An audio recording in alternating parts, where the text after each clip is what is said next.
All right, Garrain, it's good to see you again. Scott Hilse, what's up, bro? You were my first podcast, and now When was that? 2000? 2020. Wow. Right before everything went down. 5 years later. Yeah. I love this reunion. Yeah, me too. I think we got a lot of stuff to talk about, especially based on our conversation right before this. Yeah.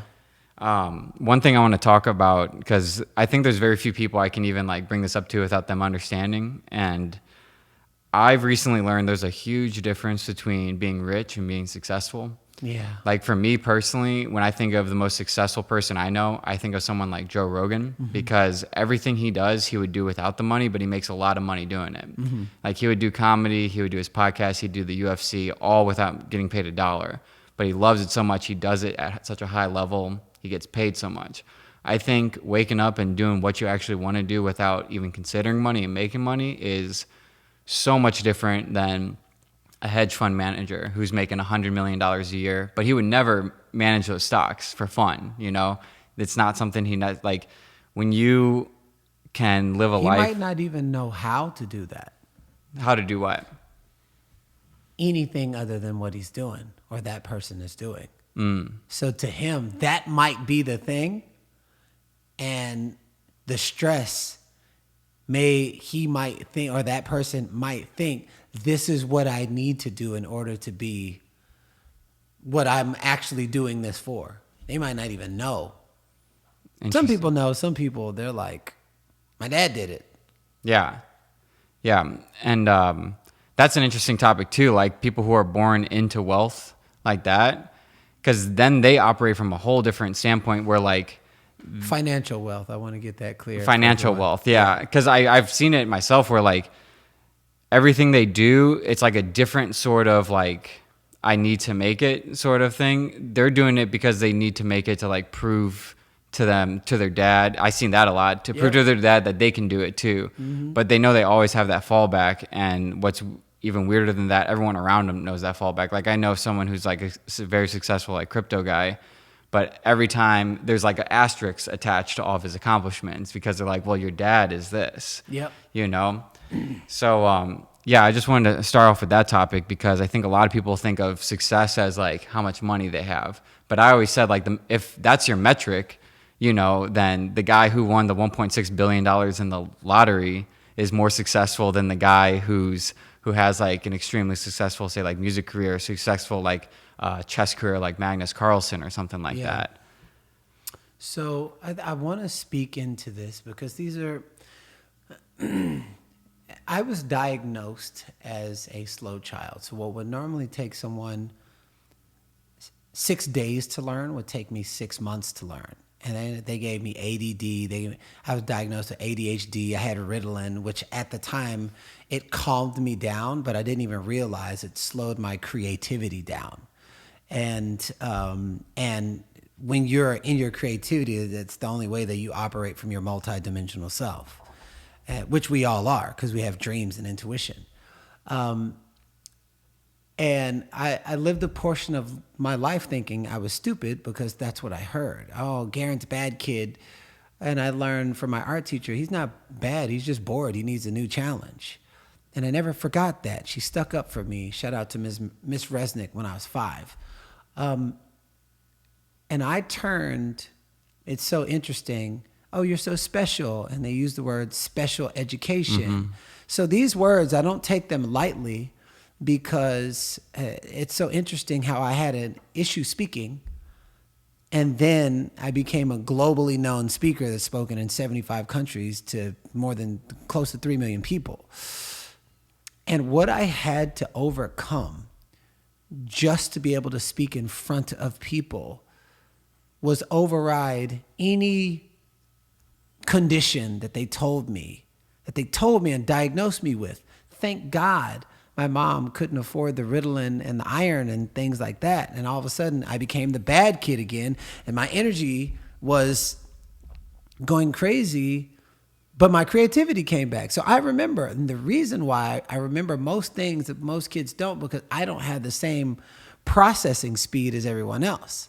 So the reason why I had to give you this backstory is I also see things that most people don't see because my processing speed isn't fast. What most people would consider fast goes really slow for me. So I can gather in large amounts of data that comes in like this, which means I don't miss anything. So now my special education got flipped on its head, and now I'm just a very highly efficient person, which means I can see patterns and sequences inside of anything, inside of our government, inside of the media, the patterns and sequences inside of the leaves and the trees outside. And you ever heard of the term, what goes around comes around? Mm-hmm. That's all patterns and sequences. So I wanted to give you that backstory because we're talking about money and then how people treat the money, and it's almost like they worship the money. All you have to do is look at inflation, and then you can see the personalities, and then people going crazy because they think, oh my God, I'm losing. Yeah, but you can always create it back. So to briefly sum this up, our dollar on the US dollar, these are patterns and sequences. Any dollar you've ever had, it says, in God we trust. And then you'll see the White House, in God we trust. So in neurolinguistic programming is about saying things. It's like, that's where commercials come from. They say it over and over and over, and then it gets into your subconscious mind. So if you hold this dollar and you just keep saying, in God we trust, in God we trust, in God we trust, now you start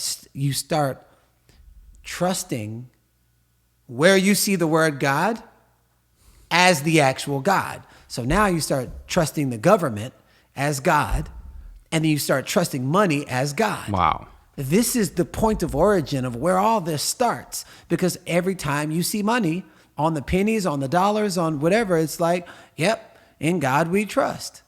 But meanwhile, they got signs and symbols all over those dollars that nobody has no clue what they mean. I might have a clue, but I'll tell you, it has nothing to do with God. Mm-hmm. So I just wanted to share that, because sometimes people are doing their best with what they know. And I want to do my best to just get people curious so that they're not just existing in life doing what they're told or what they saw. They're like, yo, what is this?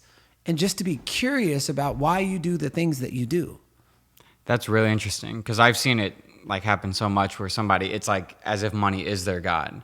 Like they'll make sacrifices for that God, but sacrifices that are like unmoral, like all that. And the symbolism on the dollar is really interesting too. I've looked into all the symbolisms, the owl in the corner, like why that pyramid's there. And there's an alien on there. There's a spider on there. I mean, you just keep looking. $20 bill, like they're all over. Yeah, I've never thought about that, because I've seen it. It's like, I think, especially with the algorithms now, like they're kind of teaching kids where, like, look at the stuff before the person. Like, what stuff do they have? What stuff do they have? And I've matured to a point where, like, I don't care what stuff you have. I care about what you do, and more importantly, how you do it. Yeah. And I think that's more important than how much money you have. And I can see there's a big disconnect, because I used to be like that too, because the stuff I own was like representative of who I'd become, but in my head, I was trying to prove it to the world. I was trying to prove it to people. And yeah, I just never thought about that angle though. That's really interesting. That proving is really interesting. Can you imagine an alligator just trying to prove that the alligator's an alligator? And the bird is like, look, I'm a bird. I can fly. Look, the bird is just being a bird. However, if the bird were to try to be an alligator, something that it's not, you can see how life would be difficult. Now you can understand how not everyone, but a lot of people that then comes into to money, it's like, yo, where these porn habits come from? Where this alcohol, snorting cocaine? I had a really good friend in Hollywood that I thought had it all. Girls, cars, mansions, money, boom, put a bullet into his brain. But I was trying to pattern what I thought success was based off of him. And I was like, wait, maybe I should create my own version of success. And it was that moment I realized, I was like, well, maybe we've been lied to. Maybe I've been lied to. And I said, you know what? I want to live a joyful life. I want to be peaceful. I don't want to stress out. So how can I create a life where my whole life it's pleasurable to be in? Why live a life in your stress and anxiety? Why live a life if you got kids and you don't have a relationship with them? You don't have intimacy with your wife or or your spouse. Like, that's not even worth it. And from there, I stopped trying to prove who I already am. And when I was just more of who I already was and became just a better caliber of Garrain, it seemed like this plastic universe matched my life with what was resonating in my spirit. And I was like, oh, there's a way easier way. You just got to break the habit of being who you think you are and stop trying to fight for freedom that you already have, and then start to honor those voices that are inside that I feel is just another dimension of you guiding you back home to yourself. Right.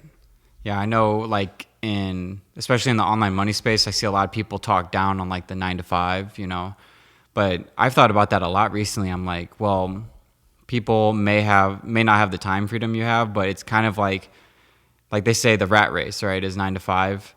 And I'm like, you're still kind of chasing after the same cheddar there. You're just in a different like race, but you're still chasing after that same goal. I think ultimate freedom really comes from when you don't think about the cheddar at the end. You think about the journey you're taking towards it and what takes you there. Which brings me to my next question. Like, do you think money changes people, or do you think it just exposes them and amplifies it? Money is a magnifying glass for what's already there. Yeah, that's what I think too. Because, they say more money, more problems. That's not true. I don't have more problems. The more money I get, I don't have more problems. My aim at life isn't that. It's you already have problems, and money magnifies who you already are. And I remember going to Africa, and I took a plane to another plane to a 3-hour car ride to go on a safari. Then I remember the further and further I got away from the city, I saw this African lady with this huge basket that had another basket on top of her head. And she was like 4 kids, and they went to this like little bitty, smaller than a tiny house. She had the biggest smile I had ever seen on somebody's face. And I was like, whoa, I'm a happy person. It seemed like the closer I was to the city, people were more focused on having.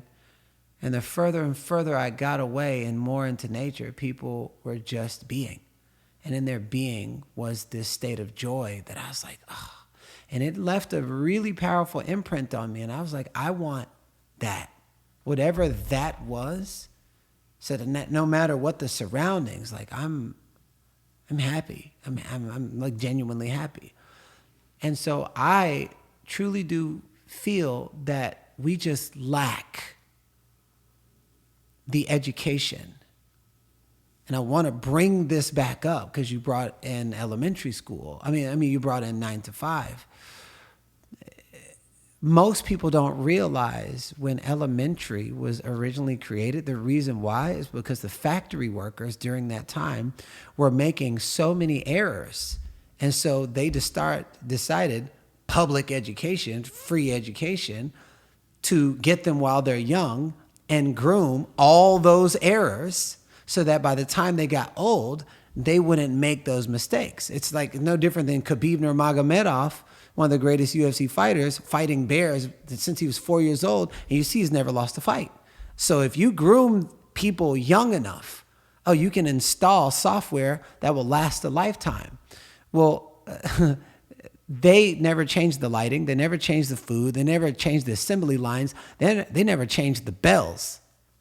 There's less factory working jobs, but guess what it evolved into? 9 to 5. Mm-hmm. And so that's why it's the craziest stat line. It was like 75% of people will go to their deathbed with less than $70 in the bank. I wonder where that started. Damn. So people aren't even if you come into money, your operating system, the way that you are domesticated through all those bells and assembly lines and everything is do what you're told while there's no windows inside of school. So you got this fluorescent lighting that's just like, that's messing everything up. They got food that's not designed for the elevation of human spirit. And it's like, no, you're a bad kid, without ever asking, hey, what do you know? What is it? So there's so many factors that literally trained us to be linear beings. And you know what they took?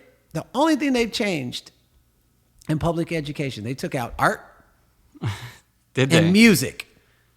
The two disciplines that tap you into your multidimensional self. Why did they take out? Oh, we don't have any funding.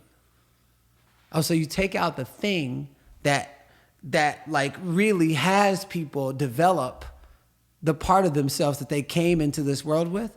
Well, if you don't have the art and the music, now everything you're training is linear based thinking. Now I'm gonna go there. If you can have more linear based thinking, and if you create systems that only support linear based thinking, now you understand ChatGPT, which I love it to an extent. But the moment you edge out your intuition and you edge out God, now you're not thinking for yourself. But you're already not doing that because you're going to elementary school that's developing you to be in your mind and not in your body where the actual wisdom actually is. And the less you use that wisdom, the more you'll act like a robot. Oh, wait a second. They're investing trillions of dollars in humanizing robots and dehumanizing actual humans to the point where you won't even know when you're right next to them. I know the game. I can see it because I can pick up all these patterns. Now, there's a place for everything. One thing I'm going to share with anybody, do not lose God. The moment you lose, the less you use your intuition, the less you trust your own self. The less you trust your own self, the more you'll trust something outside of you. And this podcast is also brought to you by AutoDS. AutoDS is one of the industry leaders in all dropshipping fulfillment tools, but they take it a whole lot of steps further. Not only can you get dropshipping time down to 2 to 3 business days, you also get so many more tools. Because AutoDS is one of the biggest dropshipping softwares in the world, they've implemented a product research tool that tracks all their analytics, all their orders, and then you can use that data to find your own winning products and see where the trends are going, or even use a product that you know is selling really well right now. They have a TikTok ad spy tool built in, so you can even look deep into the TikTok ad side of things for all your product research needs. And all of it is automated. Gone are the days where you need like a VA going around and fulfilling these orders for you. AutoDS, it is completely automated. Not even just the orders, but also the tracking updates and the returns. All of that is taken care of by them. They already have a lineup of 500 million products you can choose from. It sounds like a joke, but that's an actual truth. But I think what really makes them stand out is all their worldwide suppliers that they're connected to. Because most softwares are just like AliExpress and their own suppliers, but these guys are, Amazon, Walmart, eBay, Costco, Target, Overstock, Lowe's, and so many more. AutoDS is truly the all-in-one tool you need for all your dropshipping needs. So if you'd like to test it out, go to the link in the description below. You'll get a special deal through my link. Whether you're brand new at dropshipping or an experienced dropshipper, definitely check these guys out. Now back to the podcast. So what do you think of the theory that AI is actually the Antichrist? That's kind of leaking in. And say it again. That AI is the Antichrist. Like that's the false. in? Yeah, that's kind of leaking into our dimension with this advent of technology and all this stuff because it's all knowing, it's omnipresent. The thing about it is it doesn't have a resonance. Every single person that has written me, and that's the thing, I notice patterns that people don't notice, but I'm such a sensitive being. I can feel when there's an energy to it. So I literally told my team, I said, I want you to write stuff and don't tell me when you're writing stuff. And so I'm like studying the algorithm, make it more human, make it more human, make it more human, make it more human. But then you edge out the thing the spirit of God that's inside of you. And then I trained myself and developed the part of myself that could feel the resonance beyond the words. Because people get hooked on words. This is how they end up in relationships with people they don't like. They're like, but he says all the best things, but you ignored all the signs. And if you don't develop what creates the signs, you're really duped. So what I believe is we live in a world of suffering. The world of suffering is going to continue creating more suffering. And the easiest way to hook more suffering is by how you were domesticated. Most people are domesticated in fear. If you're domesticated in fear, you can be controlled by fear. That's why you see these things and patterns that happen in the media, and then 10 years later, you'd be like, oh, the government they had a court hearing that day that this thing happened. It happens and I see every single one of them, every one of them, because my processing speed captures all this data and puts these puzzle pieces together. So what I believe is there can be no level of dark, if that's what you want to say, without the equal of its equivalent in light. And I think it's the yin and yang, however high you want to go. And the more and more people turn their intuition off, they will go to one side, and then there will be a rising need for real, raw, and authentic and human touch and human connection and God intelligence. And you can see even in AI right now, like there's a need, I mean, not AI, but like American Idol. There's a need for real, raw, and authentic. And all of a sudden, somebody singing a gospel song won American Idol. So you can tell what people are craving. You can see what's happening in the music. People are starting real, raw, authentic, real, raw, authentic. And so, but there's a need for both, because without it, you won't appreciate the other. Like you have a water faucet, there's like hot and cold, but it comes from the same stream. So I won't down ChatGPT. I use it for my emails and things like that, but I won't ever use it to think from my intuition. It's like, yo, what do you think of this? Like, out of these two topics, what do you think? But as far as like, oh, I just run it and it took me 2 minutes. I was like, because as I'm even creating my music right now, so I'm like, oh, you could have just done that in 5 minutes. And it took me 3 months to learn a process that I've avoided my entire life in every area of my life. I could have missed the whole training of learning the process of software and then wiring and got the quick little dopamine hit. But that 3 months that I taught myself how to play the piano and not get a chord machine that can do it for me, the wiring, the software, everything was directly connected to how I parent, my intimacy, my wife, my things that were in my business that I couldn't see. And I was like, oh my God, you can't skip the process because how you do anything is how you do everything. So cheap dopamine doesn't work for me, because I know that me through that process became 100x more Garrain, and I could have easily bypassed that. I don't want to do that. So the process is the most important. Now, once you get past the process, now you can run it through mixing and mastering and things like that. But if you skip a process, in the long term, you're going to pay a price, 100%. Do you think with AI dominance definitely around the corner, do you think more people are going to gear towards the creative side of things? Because I feel like that's the one thing it's going to be very hard for it to overtake, is the real, raw, authentic. I don't believe it'll take the real raw, especially when people are just like people like me who just don't give a fuck. And I'll just say, and I like have blunders, but I'm known for my blunders and I just don't care. I think those who are heart-centered people really need to double down on the heart-centeredness, and then figure out because there's room for all of it, but figure out healthy ways. Like I'm trying to figure out different ways to incorporate like AI and VR and things in my retreats. So like if I can have a VR and somebody upload all this information into this VR thing, and they can see an inner child version of them talking to themselves, it will deepen the healing. Yeah. Nobody's doing that, but these are things that I'm thinking about, because I see it's the same thing that when internet first came, they're like, how can we ever function? I'm not that person. But one thing I will not do, like you can't even get on my call and it's like AI note taker. No, I want you to take the notes. I want you to not like pass something off. I want you to do it. So I don't allow AI note taker, any of those things. So I think that if you operate from the head,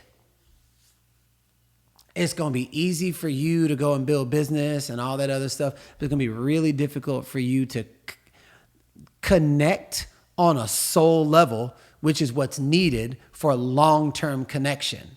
Now you can have dopamine connections, but the sustainability of it for right now, and I know that what's out in AI right now, there's 20 years worth of software already out. I served on a $8.2 billion strategy and planning company for 10 years. I was trying products 10 years before it came out. New products. No, it was just testing.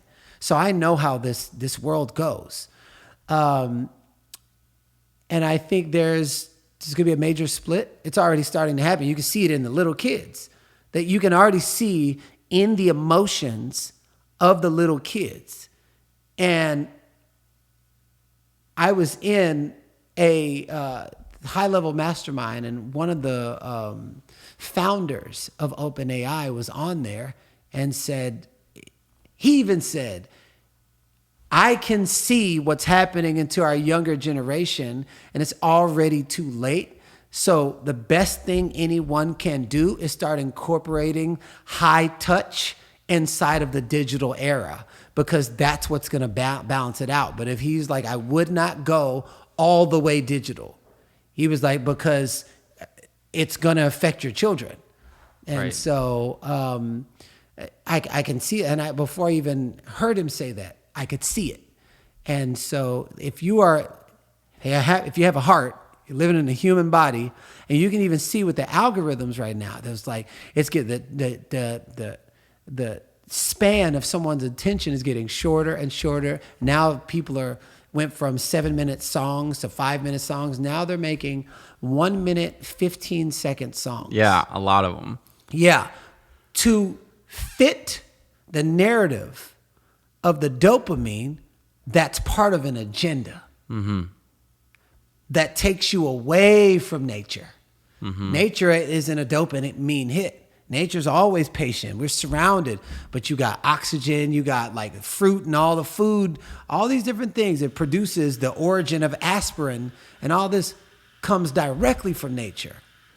So I want to stay as close to nature as possible, and I'll build a world around that. And when there's a time for automation in that way, it will. But somebody who's like, give me this painting, it's like, I did it in 5 minutes. Rejected. I want what's real for you. I want what happens when when something takes over your body and but it's real because real people did it. No, I want what's from the God in you to tap in and allow that to create, because it has a resonance. I don't want what looks like. I want the real deal, but that's what I'm known for. So I would say know your lane and double and quadruple down on your lane. And when and if it's necessary, then use things for like automate the emails and things like that. But when it comes to art, I would because art is multidimensional. So if you take that away from you, I'm telling you in the future, you're going to be fucked. Yeah. Well, like you're talking about the school system, about how they it was Rockefeller who did it, right? Yep. So he wanted a nation of workers, not a nation of thinkers. And then you're saying how with like AI, they want you to like kind of use it as your intuition until it's like right next to you. But I see that coming as like a pre-programming to use it until it's within inside of you. Like I feel like that's what the iPhone was all about. Like keep it next to you, next to you, next to you, and then inside of you. And that's why I bring up like the whole Antichrist thing, because that kind of sounds like the mark of the beast to me. When you connect your brain to that and you're no longer a thinker and like you become the robot, I could see that becoming the next civil war, where like that's where the huge split of society is. It's the people who... You can already see it. You can already see it. It's like, oh, there was a guy that was arguing with me. And I was like, fellas out there, I know ChatGPT is popular, and I use it as well. Do not use that to respond to your woman.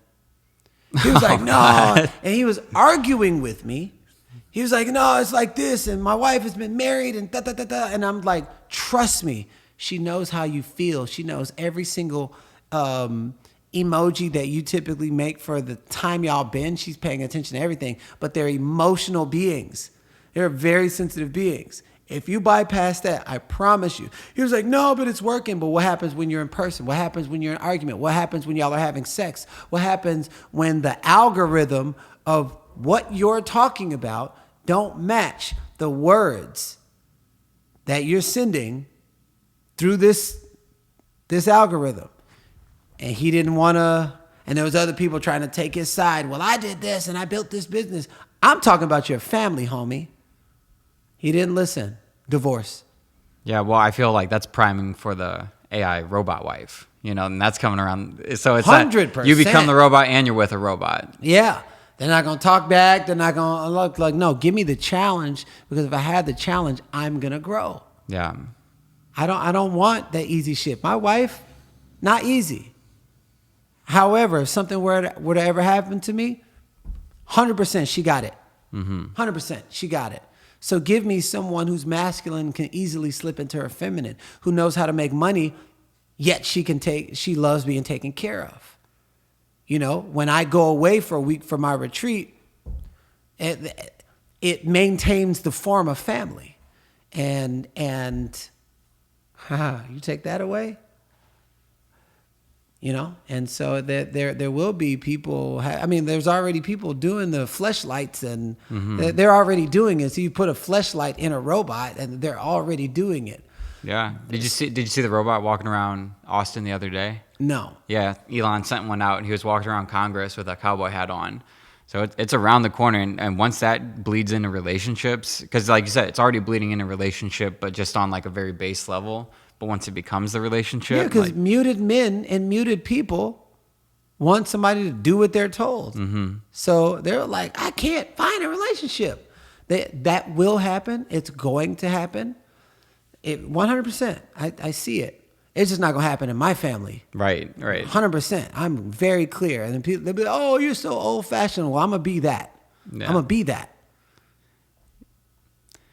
Yeah. I think it's really interesting how you're bringing all that up, because I never thought about like the pre-programming.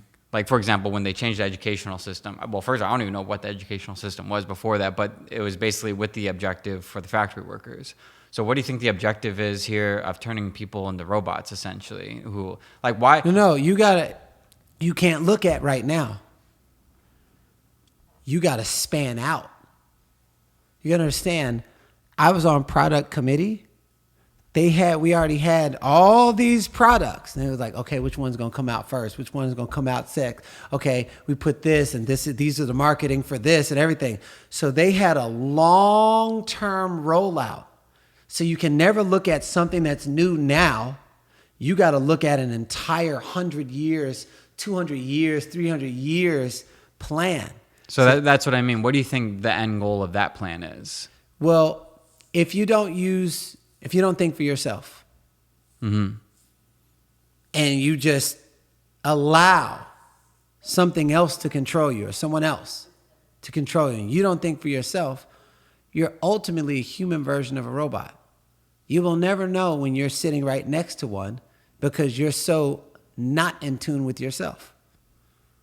So I think the overall objective is to create a world where they live amongst us and we don't get freaked out because we've already seen the movies. So now there's like, oh, let's get the market research about how people felt about this movie. Okay, now let's get to work. Now, I don't know this for a fact. I'm just paying attention to a pattern. If you were just a muted person and you were non-emotion everything, you're next to a non-emotion person talking to them, you won't know the difference. And they could be collecting data. There's so many different things that could be happening. I don't know the furthest reach of it, but I know that robots will be stronger than humans. And I do know that if someone wanted to create an even more powerful world of control, they'd have all the data for it. They'd have all the data for it. Well, that's what's always confused me. Like I feel like a lot of my questions lead back to that one spot right there of control. I've never understood, like, I don't want to control anyone. I want to set as many people free as possible. I've never understood the mentality or the goal or the objective of wanting control. Cause I know, like, I feel like a lot of people, they'll get a lot of money and then it usually switches into that power and control thing. And I can speak into that. Please do.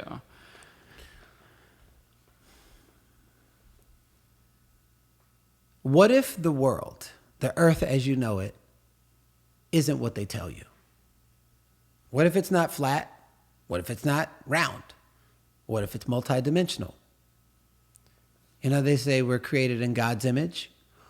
Why is there 75% water in the world? 75% water in in our bodies. What if the world is actually not Earth, and that world is the multidimensional of the resonance of God? And we just happen to be created in God's image with 75% water in our bodies. Somehow that moon is connected to the woman, directly connected to the woman, but they tell us to stay away from the moon, stay away from the stars, stay away from everything that has to do with nature. Why? Why stay away from nature? Why stay away from human nature? Let's get you in your heads. Because I believe anything or anyone that is closest to God, like the one that you look at when you stare in the mirror and the truth shows up and nobody is around. So we're created in God's image. I look in the mirror and I see, oh, I'm fat, I'm stupid, I'm slow. Well, anything after the words I am is shaping and creating your life. Mm-hmm. So could it mean that we are the reflection and image of God? Okay, so anything that is connected, we're going to bastardize it. We're going to push it down. So now it would make sense. Why the black people? Why the brown people? Why the indigenous people? Because that's the first color of the people of origin. Now it would make sense with Africa. That's not even Africa's name. That's the colonialized version. But that was, before it was colonialized, it was the resonance of the people. There was no name. It was a resonance. Where did people start? It wasn't Kentucky. Oh, maybe that's why they have Africa this small on the map. And all these other countries, America's so big, it's actually the other way around. Maybe, what is it about? Why would they go through that much trouble to tell us Africa's so poor, feed the poor African kids with the flies in the eyes? Meanwhile, all of the diamonds are stolen, people raped and pillaged. All the diamonds are stolen, all the underground, the world's wealthiest resources. You know, Egypt is in Africa. They're like, oh, the aliens moved those things. Or it's in Africa. What is it about Africa that they're going through that much trouble? You should probably pay attention to that. Or be psyched out by all the things that happen in the media. I used to live with a magician, so I know the sleight of the hand. The football games, sports, that's the Roman Colosseum. That's why sports is in a Colosseum. Yeah. That is the Roman Colosseum. It's just the modern day version. So I believe that we live on an earth that we don't even realize what earth actually is. And I believe that we're directly connected to it, which is why when we get around trees, all of a sudden we can breathe better. When we get around the ocean, we can breathe better. There's something magical about the forest and the lands and nature. But meanwhile, it's like you buy up the land, like put concrete, put steel metals and everything. Yeah, because it's a big business opportunity. Or somebody knows something that they will do anything for us not to know the power of who we are in the great connection to the resonance of Earth. So what if all of this was designed to throw everyone and your offspring for a loop-de-loop? Look, why go through that much trouble to pillage and rape the resonance of the people that were there before Africa? Why go through that much trouble to do that to the indigenous community? Like, why go through that much? Like, why? They were the most connected to the earth, their spirituality. So that's why they call these spiritual people woo-woo, crazy, yeah. And then all of a sudden you colonialize and you paint Jesus white, blonde hair and blue eyes. Where'd that come from? But in the Bible it says hair like lamb's wool. That's not flowy hair. Bronze skin. My skin is bronze. So there's a whole thing that when we're little kids and they say, hey, don't question. It's because it's in the history books. You mean the history books that only has one black person named George Washington Carver in it that they fed us down our throat, while like so many inventions happened that were never put in there? Or it's the agenda's history to paint a narrative. So this whole control, I truly do believe, so that people don't experience and know the real resonance of God. And that's why they poison our schools, our water, our food, calcify the pineal gland, bastardize the middle finger, which didn't originate as a middle finger. It's an antenna. And then tell you this and tell you that and tell you freedom. Most people are free aren't actually free. So something I'm playing with. But I would just like look into it and not just take it because someone and a bunch of people say it's truth. I've just traveled to 97 countries, and like when things don't match per country, I know somebody's lying. Well, who's lying? Let's follow the money. Yeah. This podcast is brought to you by Dropshipping.ai. That means this podcast is brought to you by myself. This is my website. This website is completely free for everybody. I don't want your money now or later. This is not some funnel. This is completely free. You get a free dropshipping store built by AI. You get free products chosen by AI, and you get a free course on how to use AI to dropship in the modern day era. AI has changed every industry. Everybody knows that, and dropshipping is not excluded. We have the most relevant, most powerful, most up-to-date information specifically tailored to dropshipping and AI fusion that we're seeing right now. And like I said before, this is completely free. I'm one of Shopify's top affiliates in the entire world. In fact, I was awarded top Shopify affiliate in North America. So they pay me to give you guys this for free. It's a beautiful cycle called the cycle of life. So if you want to support yourself and support this podcast and support me, go to dropshipping.ai, claim that store, claim those products, claim that course, and let's get back to the podcast. Theory is, the more I look into it and the more I think about it, I always think like, I feel like we're in some sort of like soul trap here where there's like an energy harvesting sort of thing going on. And I think that was the message of Jesus. Like he kind of got in here and he was like, the way to this life is to be good, do unto others as you would have done to you. Because if reincarnation is real, I always compare that to like if my batteries were still full, I'm still going to keep reusing those batteries, right? I'd put them in something else, da-da-da-da. But if my batteries were empty and say the theory of us being in a soul trap was real, I'd want to make sure those batteries stay charged as long as possible. So I'd want to harvest that negative energy. And how do I harvest that negative energy? It's like take you away from God, because that would harbor, it would not only neutralize you, but it would cause those negative emotions. Like Kanye always said that. He goes like when people go to college, they want to put them far away from their parents. And then between the college and the parents, there's all these liquor stores. And then in America, they don't want the families living together. They want, if you have 4 kids, they want 5 houses with 5 mortgages, separation. And then what happens when you're separated? You start to feel depressed. And then you get the pills. And I think it's just like this neutralization. And yeah, the more I think about it, I think like that's the way I live my life is like if this, I don't like video game theory. Like, oh, we're in a video game. I personally don't. But if this was a video game, I think the only objective is to be good.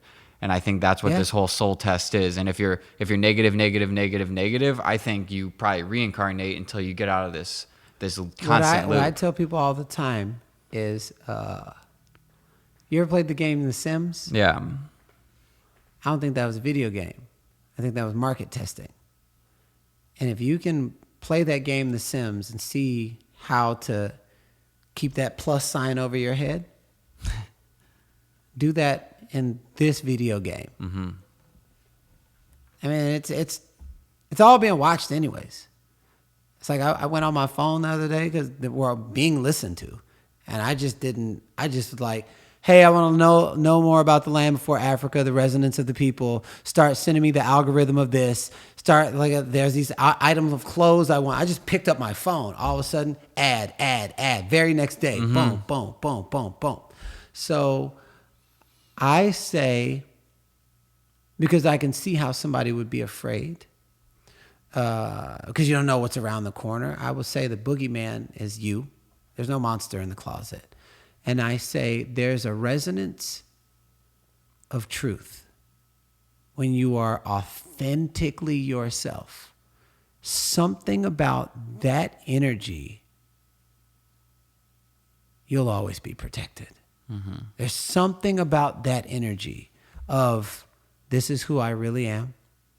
I have no ill will in my heart, no hatred towards anybody, no energy leaks, no sexual fantasy things like that. It's like I'm here for a mission. The quicker you can get in your mission, you can be healthy in your body, mind, and soul. And I call it the harmonized human, one who is in harmony with nature as it was designed. All you got to do is just go out and look at the seasons. Like, look, it's like winter, spring, summer, fall, sun, stars, moon. Like, there's an algorithm there. And the more you can get on that algorithm, the more there's something about you that will be exposed to the real you. And I'm talking about the version of you that has intuitions and dreams. And you think, oh, I had this random dream. No, you just never learn how to develop that muscle. And for practicalities, like my grandmother told me, be a good person, keep good company, and be quick to forgive, let go of resentment, and work on raising your vibration and being who you're called to be, and you'll always be divinely protected.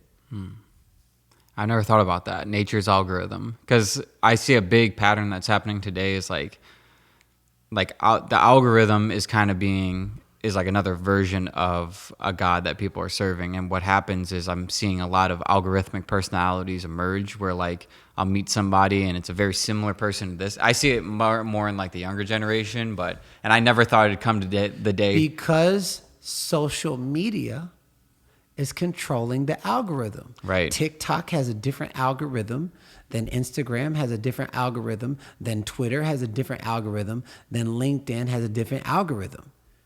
That's 5 personalities. Has a different algorithm than Facebook. Facebook, you just can be just real. But you have to morph yourself a certain way. You got to do it in the first 3 minutes. All of a sudden, you keep doing that over and over and over. Now you're doing it in real life. Yeah. So because they keep shifting the algorithm, now you already have installed 6 personalities based off of your social media. They just changed the algorithm again, and now you're learning, and it's like learning another language. Right. Now you're learning another way to be, and they're controlling the way that you be, which takes the authenticity out. Mm-hmm. It's literally controlling. Instagram changed the algorithm 3 times this year. That's 3 different personalities just on Instagram. So you start morphing yourself based off of likes and engagement, and then you don't know the difference. Then you start going out in the world with that same personality. And so now that's not including Twitter and all these different things that you've got to figure out, or you can have a social media team. But if you're making these videos and they're like, oh, you got to do it like this, you got to do it like this, you got to do it like this. You got to use that song. Yeah. And so it's controlling your emotions. It's controlling your authenticity. And so if you have no more authenticity and you don't have control of your emotions, you definitely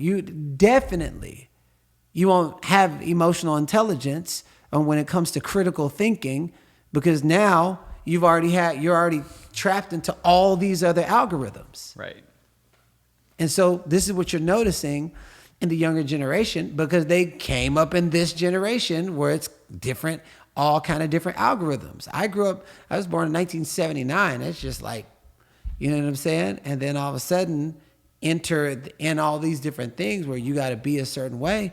But these aren't things that people really talk about, because it's I can't tell you how many people are like, oh my God, you're like the same person in person than you are on social media. I cannot sell myself out. Bro, I would have had 10 million followers by now. They're like, if you just do this, I'm not doing it. You call me hard-headed. I will not lose my sense of self for anyone. I'm not playing that game. I will not. Because the moment I do it, then you can have your way with my soul. Maybe that's the agenda. Mm-hmm.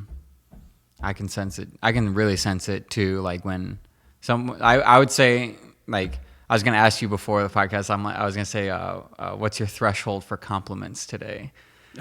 And I was going to say, like, you are the most you person I've ever met, if that makes sense. Like, I've never heard that one before. That's really cool. I've never met someone so authentically themselves in person. That's why, like, I like you so much, is because, like, you maintain your authenticity, you maintain your soul no matter what. Because I'm sure so many opportunities have come for more money, for more followers. So many. And if it doesn't feel right, you just don't do it. And you don't really question, well, maybe I should know. And then my friends, my major investors, they're like, Garrain, you're the luckiest investor I've ever met. And these are people that are big time. They're like, but you're like 12 for 12. I've never seen that before. I said, because I don't invest in people and I don't invest in products. I know the resonance of truth. So whenever that resonance shows up, I'm always going to be a yes, because I know what God feels like in my body. Mm-hmm. So I just say yes. I will hire from there. I'll fire from there. I'll create from there. I'll invest from there, because the resonance of truth. That's what happens when you have a clear vessel. You're so attuned, like somebody playing a guitar. You know when somebody's out of key? That's why somebody can tell me something, and they're the most beautiful words. I know when you're out of tune. So that's why I'm really big on talking about resonance, which is not taught. But if somebody developed the capacity to be attuned and sensitive to the resonance in their body, it's like, I should have listened to that. Oh, you should have, because it's smarter than you. What you did is you listened to your linear thinking. And so, you know when somebody's playing piano, when they don't know how to play, you don't have to be musical. And you know when somebody is like classically trained, you're like, how do you know that? What part of you can resonate with it? It's the resonance in your body. Yeah. So if all anyone did was focus on developing a strong sense of attunement to what's resonating with them, they would live a wildly abundant life. Because that part of you is 1 billion times smarter than any human just operating from their linear thinking. And this is what they teach us. They look at that person is really intelligent. That ain't real intelligence. That's called a great memory. You know what intelligence is? My wife had a baby and someone said, Blair, push. She's like, I don't have to. Something's already pushing. That's intelligence. You cut your arm, and then all of a sudden there's a scab and there's blood, and all of a sudden your skin grows back. That's intelligence. They can't even explain that. That's intelligence. This ain't it. So the more time you spend up here, the less time you spend here, which is where all the wisdom is. It's a great way to put it. Like, my brother really blew my mind a few years ago when I started playing guitar. He said there's a huge difference between playing songs on a guitar and playing a guitar. And I didn't understand it at first, but the more I play guitar, I realized, I'm like, oh, okay. Like, anybody can pick up a guitar, watch a YouTube video on how to play this song, and they can just keep playing that song, learn another song, play that song. But it's a very different thing when you learn how to play the guitar. And when I hear somebody playing someone else's song versus hearing somebody just play a guitar, it's kind of like freestyling, you know? Mm-hmm. I can feel the difference between those two. It's like it's speaking to the soul within it. Right. And absolutely. And I always think when it comes to the language of the world. I think the universal language within all humans is feeling, like across the board. Yeah, frequency that produces vibration. The vibration produces the feeling. That combination is called resonance. Yeah, and I think that's the singular, universal sense. Because like if somebody could lose their eyesight and they don't have that sense, but I don't think like you can lose all your senses. You're never going to lose feeling. This. How does Stevie Wonder, with no eyesight, how can he see better than all of us? Right. You ever actually listen to his songs? He's never seen any of it. Where does that come from? Because you have eyes on the inside called insight. It comes from inside. There's the physical world and there's the non-physical world. The physical world, you can see it. The non-physical world, you can't see it, but you can see the effect of it. And that's why I have a saying that says you're born looking like your mom and dad, but you will die looking like your decisions. People don't know what's influencing their decisions. And it's a powerful, powerful conversation. How do I develop the non-physical world part of me? Be pretty interesting to learn. You probably wouldn't make the decisions that you made if you could access the spiritual part of who you really are. Yeah, it makes sense.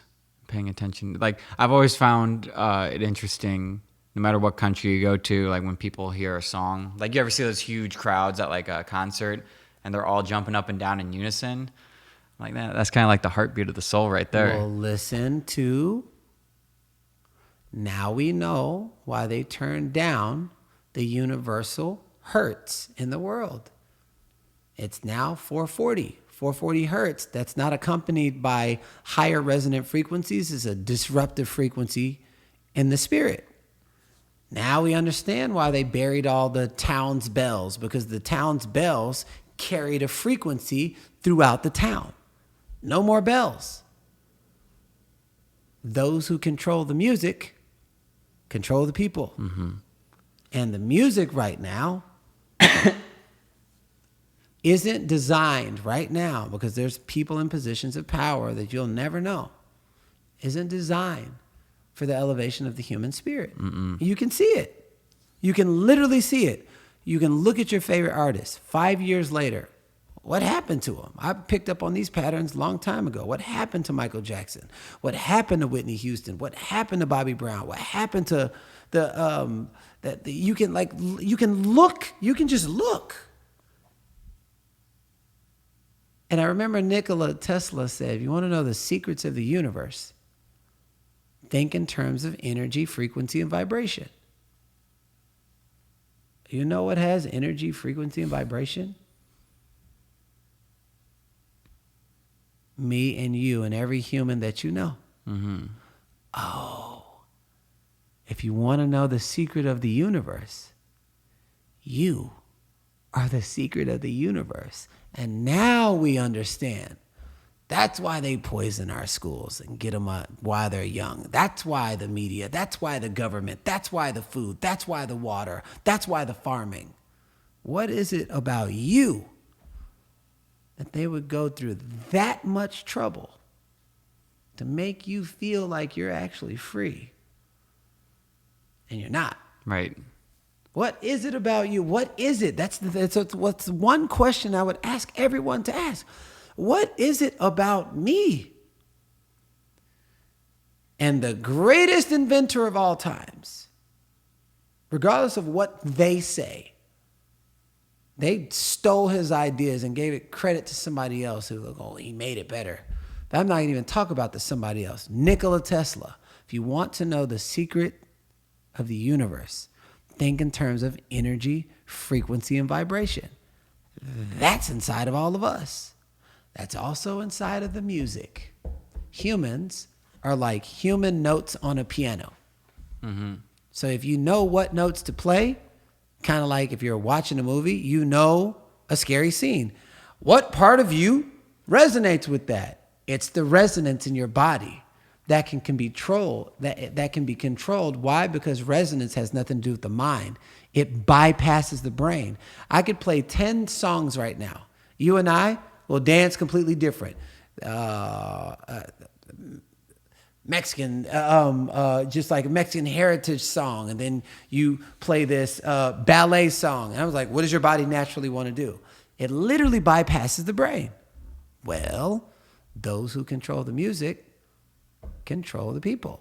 So if you, as a being, as a multidimensional being, understood your own music, your energy, frequency, and vibration, you can't be controlled by the outside music because you got something stronger called the secret of the universe, and it's you. Yeah, that's like when you compare like the message in modern day hip hop compared to when hip hop first started, it is night and day. And they bring in the heavy 808s too, that low vibration boom, and then above that they're putting in like horrible message for society, and then that's pushed to the top. What was interesting to me is like when the big addiction to pills started, which is like let me be clear, the big addiction to like pharmaceuticals from big pharma started. Yeah. I noticed it was around like 2015, 2016. Well, if you take the biggest song of 2016, which was EXO Tour Life, Lil Uzi Vert's talking about how the Xanny will make it go away. And then 2017, the biggest song was the Drake and Travis song talking about I just popped a Xan, 13 hours till I land. So like all of a sudden, like it was weird. In like 2015, this emergence of like pushing heavy pharmaceuticals on kids started in the music, and then all of a sudden kids started doing heavy pharmaceuticals, and I saw it in my own community just decimate across the board. So I've always been curious about that aspect. I'm like, does it really go as far as big pharma like coming in and having a person? Because I was going to ask you, has anyone ever, like when you were in the music industry, because you're pretty high up in the music industry, behind the scenes, yeah, and you were a writer, like was there ever a point where people started nudging you to like push a certain message? I've been in other industries where they did that. But I didn't get high enough in music because I was always like writing for an artist, and I didn't reach past the threshold that I'm at right now. It's when you're about to really reach a lot of people. I never reached that point, but I saw it with my own eyes. And it'll go up as far as it needs to. You just follow the money.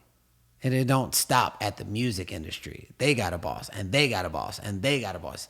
The same thing with the government. It's like, you think the president is running it? Not even Trump. No. So what I'll say is,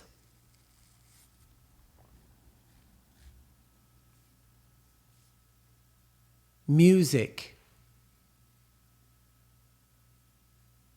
needs realness right now.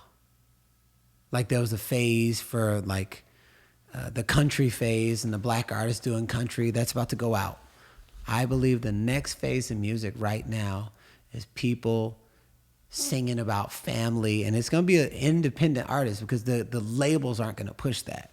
It's going to be these people are like independent, talk about family, talk about this, talk about real stuff. This is going to be the next 1980. So what's so special about 80s music? That's the year that the Michael Jacksons, the Madonnas, and all these people came out. That's why there was only a few genres, and then there was an explosion of genres, but there were the rebels without a cause are the ones that exploded those genres. We've been riding off the coattails of the 80s. All of that is phased out. It's about to happen again.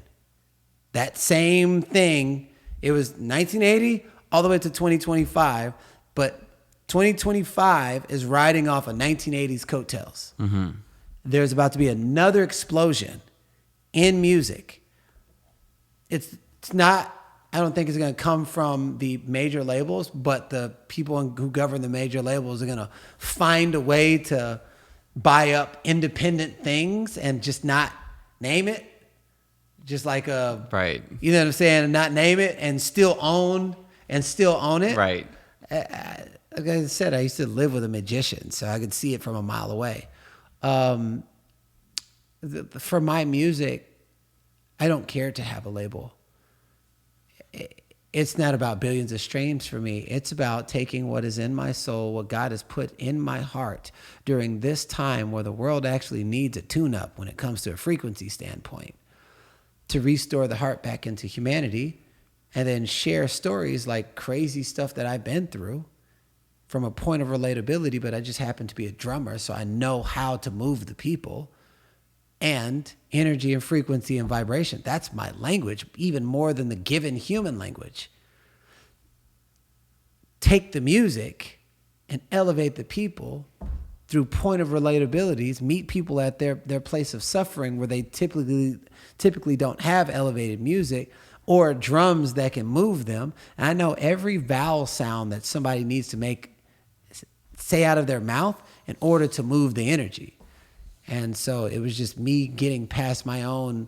I left music in 2009 because somebody did some shady stuff. And I allowed that one person to have me stop myself from what I'm actually here to do. And at that time, I wasn't ready anyways. I would use it to get women and use it to maybe I can get a Grammy and everything. And I strongly believe that this time, the reason why it's different is because I'm using God. I'm not even deviating from that. The transmission of what is given already has the genius inside of it. I'm only creating from that. And then God is like, don't use the typical systems. Don't pay people to play your stuff. Don't try to create timeless music. Just create with me and I'm timeless. Everything else will be guided. And just to close this out, said, I'm going to send you the people. I'm going to send you the money. I'm going to send you all these people that want to support your journey. And here I am. I'm in the studio recording one of my songs, Rhythm of Nature. I was in the studio with my buddy, Sean Mendez, and he had this really cool mic. And I was like, yo, that's a dope mic. How much is the mic? He was like, $20,000. I was like, fuck. I was like, people spend $20,000 on a mic? Here I am with this kind of mic. You know what I'm saying? It's what is like $1,200 or something like that? Yeah. Something like that. And I was like, why would somebody spend $20,000 on it? He's like, oh, because it captures the purest of the resonance of the voice. It's like Michael Jackson and all these people use this type of mic. And I was like, well, God, if you want me to have that mic, I'll take it. If you want me to have it. At my retreat 3 days ago, after I was done, some guy just walks up to me. He was like, hey, you know what this is? I'm like, no. He was like, oh, it's this such and such and such Sony mic. And it was like Drake used this mic. Michael Jackson uses this mic. He was like, would you be interested in doing a trade for your next retreat and this one-on-one, whatever? Would you take this as an energetic exchange? I said, what mic is that? And I looked at it, and it was the exact same Wow. mic. And how many days between those two interactions? 2 months. Wow. 2 months. And the crazy part is he said a year before he got a ping to get this mic. And he was going to be creating world-changing music and inspiring people to really bring their artistry online. He said, after witnessing what I facilitated, he was like, I realized you're actually the person. So I want to gift you with this. And he knighted me with this really, really, really cool mic. And it was a whole cool ceremony. And so this is how you know truth. When truth speaks, truth creates. Mm-hmm. When truth doesn't speak, that version of truth self-destructs because it's not rooted in truth. Yeah. That's interesting. He said the thing about Michael Jackson because I know Michael Jackson mainly used the SM7B with the cloud lifter and this $20,000 compressor, which he used this mic. Michael Jackson. So, he used several mics. Right. I guess for the Invincible album. Oh, okay. I see. Yeah. Okay. That makes sense. So I have this one and I don't have that compressor, but for the Invincible album, which the quality of his voice I really loved. And it was that mic. That was his last one, right? Huh? The Invincible album? Mm-hmm. Okay, that makes sense. Yep. Yeah, how you were talking about the music industry is really interesting because I watch a lot of Kanye West interviews, and that's exactly how he was talking during his Wyoming days. And that birthed Jesus is King, which he says he didn't know. Like, he was trying to make an album like you're describing, but he didn't know exactly how to do it, because when you tell someone, like, I'm going to like make a song about, you know, family and authenticity, they can't really compute that because it's so foreign now. But I think he really executed that well on Donda. Like, that's one of my favorite albums ever, because he's talking about like putting his family back together, God. He censors any curse words from any features and everything like that. But man, he really made a left turn recently. Like, he was on such a good path, and then once he got that divorce, like it was like boom. Yeah, I will say,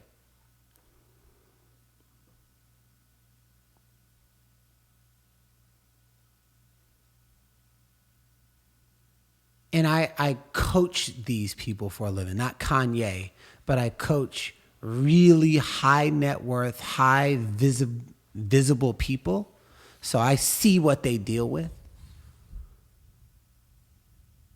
It is hard to surround yourself around people that you don't trust, because things that you have done in the past somehow leaked out. A lot of times, they're not surrounded around the right people. They don't have the right people around them to hold, in which they give them permission to hold them accountable. So people can become a loose cannon, you know, and not just this aspect of Kanye. It's a lot of people in the music industry. I have a division in my company, Artist Power, called Creator Development. And I work with some of these artists at a high level because I was in the music industry, so I could see it. I could see it from a mile away. And ultimately, I just teach them how to find center in their bodies, a lot of breathing, a lot of meditation, a lot of prayer, a lot of setting up certain areas so that you don't get attacked by certain forces, unforeseen forces. And so all of this is my wheelhouse. And it's sad to see when people try to do it alone, what happens. Because people who try to win the game by themselves never win the game. They never win the game. They won't even, because they won't win the game in themselves because they don't know how to deal with everything that's coming out at them. So having the right people around you, I call it an angel's arc. That's the best thing any artist. If you're an artist out there, if you're an actor out there, anything, you find you a great team of people. Sometimes it might even not even be people that are in the arts, but like they can hold a resonance of trust that you give them permission to hold you accountable. And if you can have that, you will survive in an industry that's not designed for continuous elevation. Mm-hmm. Do you think it's better to be alone than be around the wrong people? Or do you think even being around people in general has some sort of value to it, even if they're maybe not the right ones? Well, I would never advise being around the wrong people. So you would say, like, because like say like someone doesn't have necessarily the best intentions for you, but they're kind of thinking of themselves, say like a music guy signing you like a bad contract, that type of thing, where like they can do things for you, but they don't necessarily have your best interest in mind. Now knowing what I know, I would have never signed the contracts that I signed. Yeah. Now knowing what I know, because even now, like somebody tried to do a deal with me for $50 million for this one thing, but it was out of resonance to how I live my life. It had something to do with alcohol. They were like, "Are you kidding me?" Like, I was like, "I've never had alcohol. A sip. Yeah. I've never." It was an alcohol brand, and because of my skill set, they wanted me to be the like partner inside of the thing. I turned it down. Wow. That's easy for me. How? I don't even know where to start with that because, like, yeah, you never drank alcohol, you never done any In drugs. my entire life. So how did that even develop? How did Bitcoin develop? You know what I'm saying? People will always look for, oh man, this would be great to go in here with you.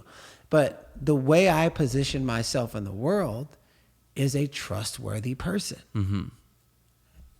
That is a person that people always want in their corner or they want to do business with because they won't try to snake somebody. So it's like I've been presented so many things I've turned down. I'm like, no, thank you. Thank you for the offer. No, thank you. But it was no different than when I was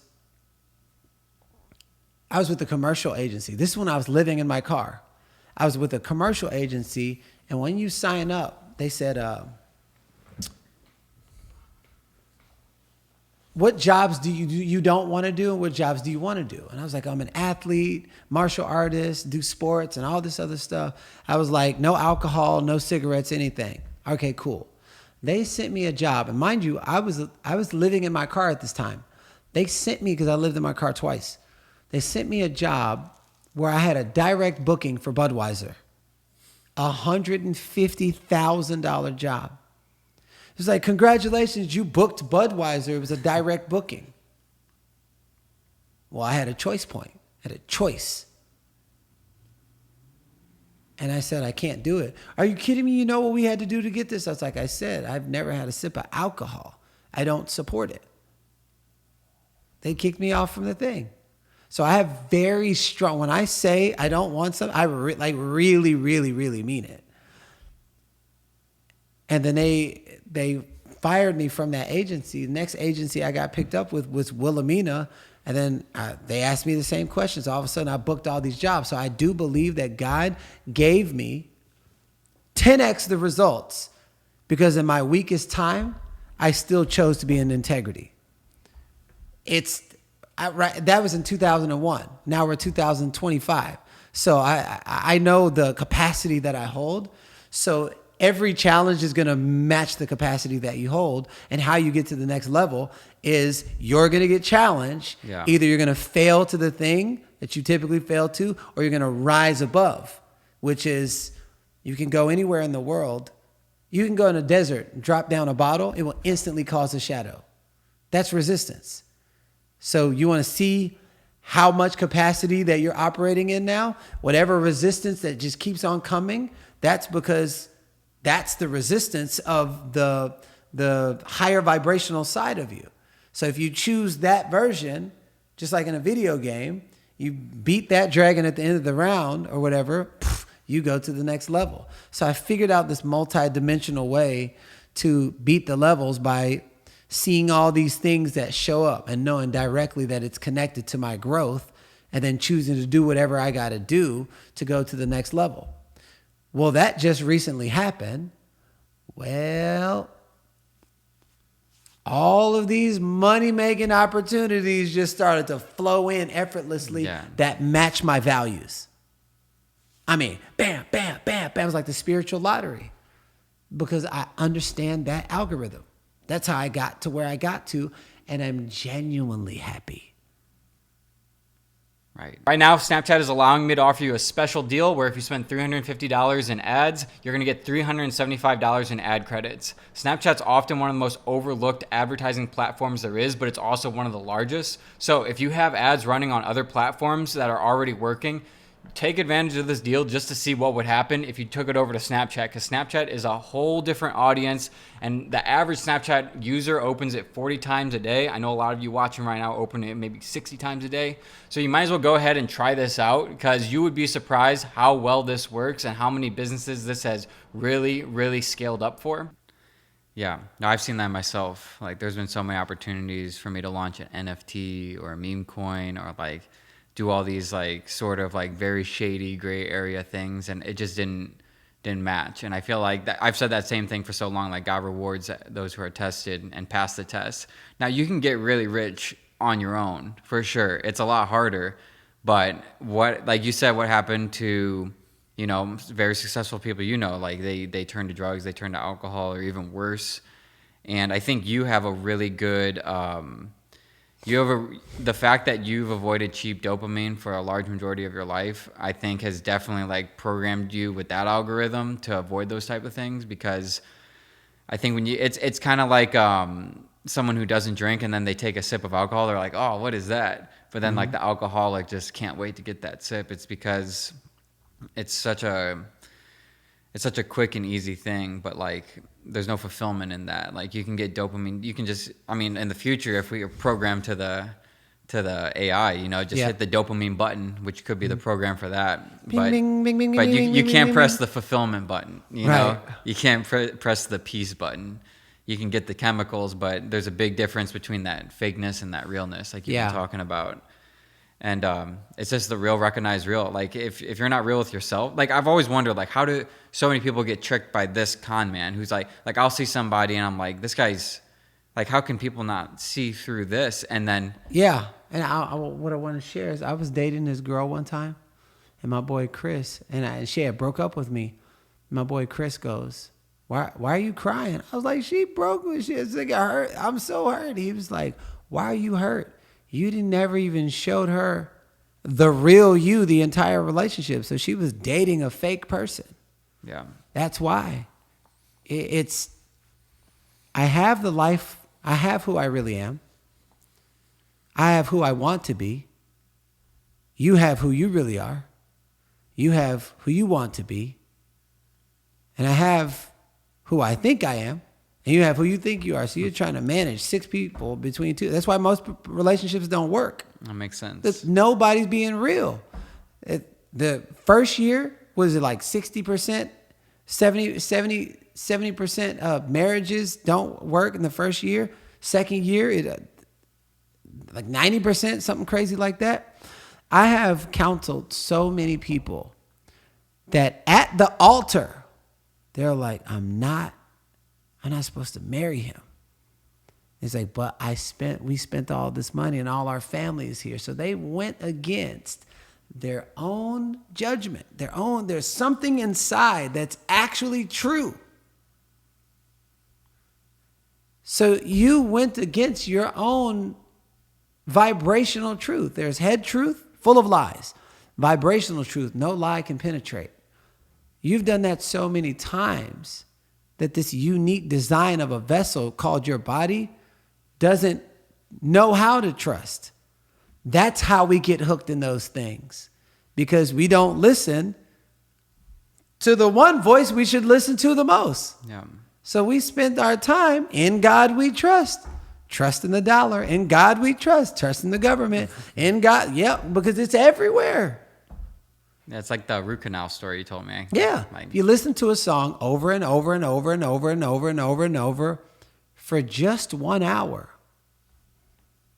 you're going to be singing it for the next 2 weeks. mm-hmm. So there's another part of you that's going to be singing it. You're not even trying to memorize it, but how did you memorize it? Because the subconscious mind is imprintable. So if you play it over, that's why commercials. That's why. You know, it's and it's a long-term thing. This isn't new. It's a long-term agenda. Like these primary colors and ABCs. I mean, when you're a little kid, primary colors, the building blocks of colors, what all has primary colors? McDonald's right now, all candy, modern day cocaine with that sugar, gossip magazines, wine coolers. You can clearly see it. So you go down the candy aisle, you're like, oh, why do I? It's hypnotizing the point of origin called the kid inside of you. So when you look at my branding, I purposely did that so that I can get to that little kid part of you that gets hypnotized by this brainwashing that they let domesticate you to think is freedom. Right. Yeah, bringing back to like the candy and all that, it's interesting because it's kind of like an illusion. You know, when you eat like poorly, it feels really good, but then it like kind of like deadens the experience. I've noticed that because I was telling senses. The what? It dulls the senses. But for that brief moment, it feels like it's so rewarding. It's like, oh my gosh. But I've noticed, because I was telling you before, I went on like all fruit, which is kind of extreme, but ate only fruit. And then I felt so connected to the earth that way. And then I changed it to fruit, vegetables, and meat. And I've noticed like the body craves what the body gets. And if I try a cookie, it's like, boom, my body wants that. And then even if it's a protein cookie. Even if it's a protein cookie, but even like the protein cookies and all that illusionary stuff, it feels good in the moment, but then I notice I can't think right afterwards. I can't really pick up on things as well. While if I keep it 100% clean, that domino never falls. And like, I feel like I've really learned my dominoes a lot. Like there's those dominoes and there's bigger ones and smaller ones. And if that big one falls, they all go. So to twist, let a little leakage through can open up the whole dam, and then then it's a swamp, and then you got to clean up the swamp and then get it all good again, like just like a hurricane, you know. And I'm gonna bring it back to this: what is it about the human that they would go through that much trouble to create all of these worlds of illusions? Why? What is it about us? I got a good guess. Just why?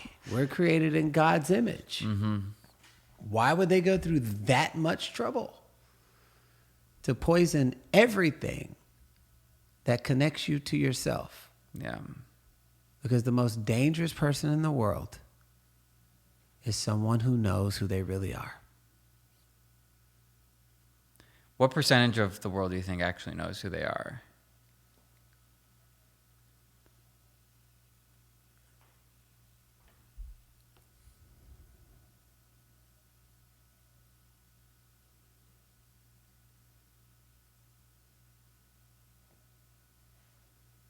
I would say probably 1% here in America. Sounds about right. And in certain parts of the world,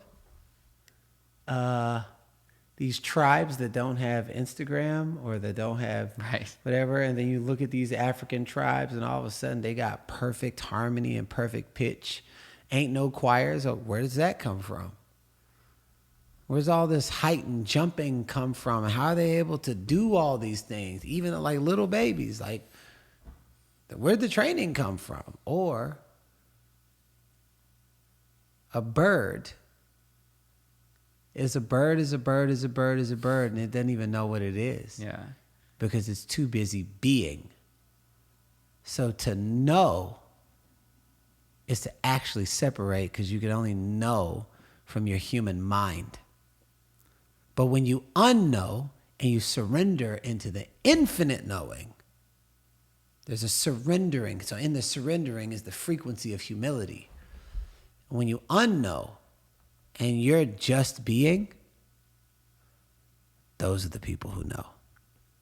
That's interesting. So children, I guess, before they go to school, they know who they are because they are who they are. And now we know why free education and the public education system.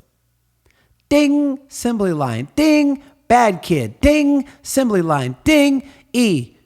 The credit score, bad score, whatever. Take out the art. Take out the this. Ding, pay the elementary school teachers $25,000 for the year. You only get a certain kind of human. Yeah. It should be the other way around. The college professors shouldn't make that much. They should allocate that money to the kindergarten teacher. Mm-hmm. I literally had my daughter's teacher come to my last retreat and show her the way.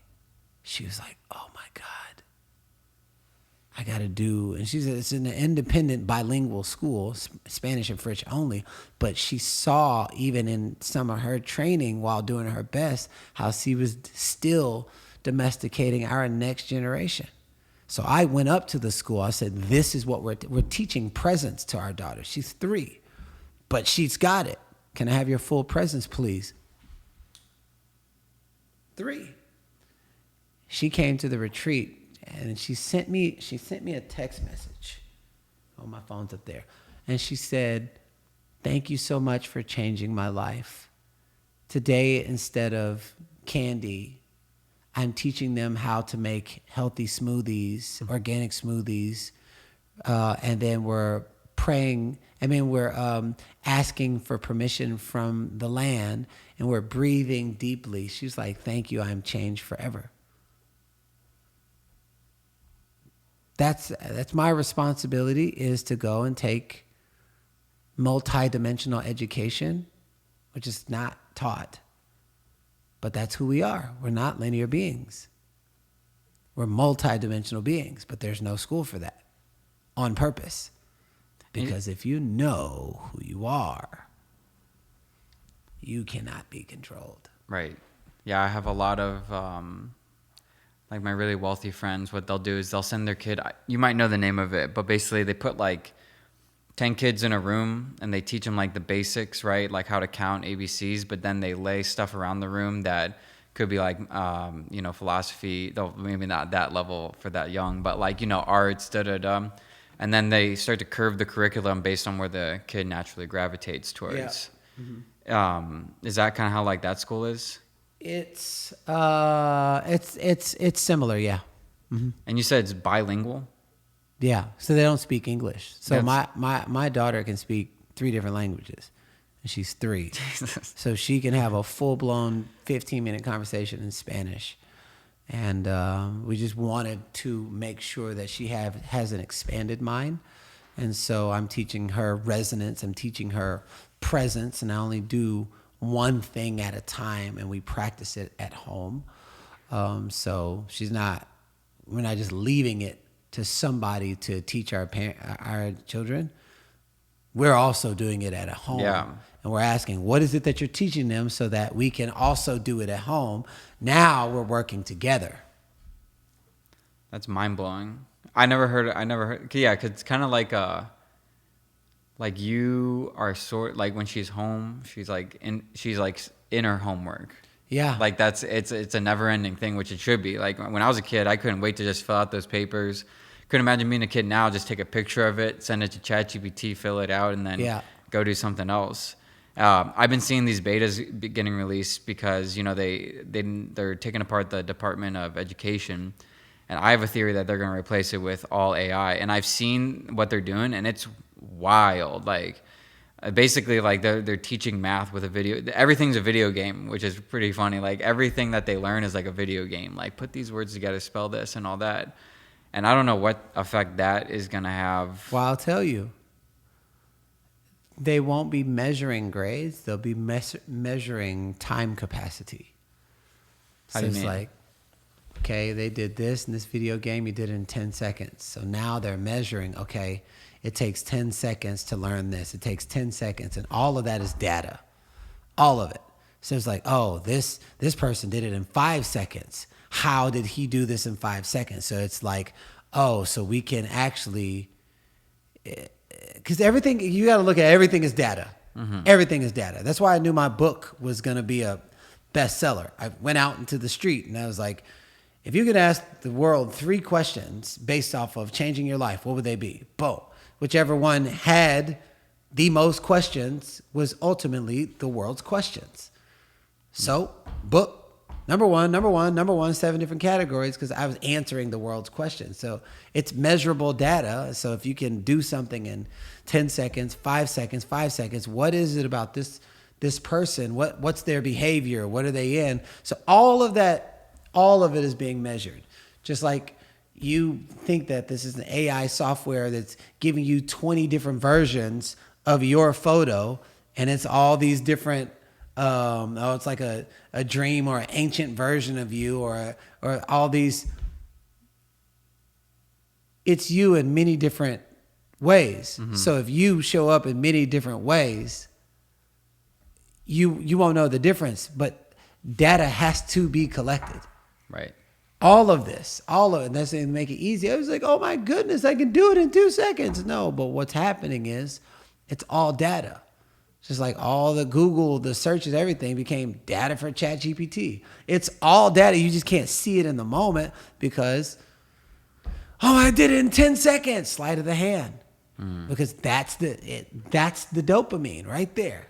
It's like you're hooked into an algorithm that matches Instagram, that matches TikTok, that matches all these different things. All of that is measurable data, and they'll just push that dopamine even more. Next thing you know, there's like, nope, 5-second videos. That's the new thing. And now everything's going to try to fit everything in a 5-second video. Now it's less conversations. Now the dating is going to be so off.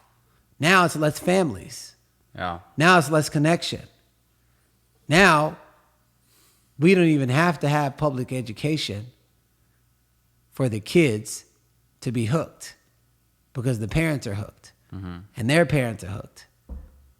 Think about it. How many families you know right now eat dinner at the dinner table every day? Just one. That's all I can think about. Just one. Exactly my point. Because the most dangerous person in the world is someone who knows themselves.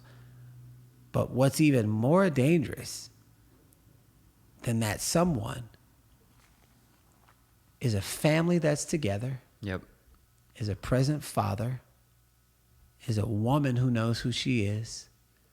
Because they will give birth to children in that algorithm, which will be reverse engineering of the plan of the factory workers and of the muted people with no sensibility. I see it. I can literally see it. By the way, I'm a master chess player. I can see this shit from a mile away.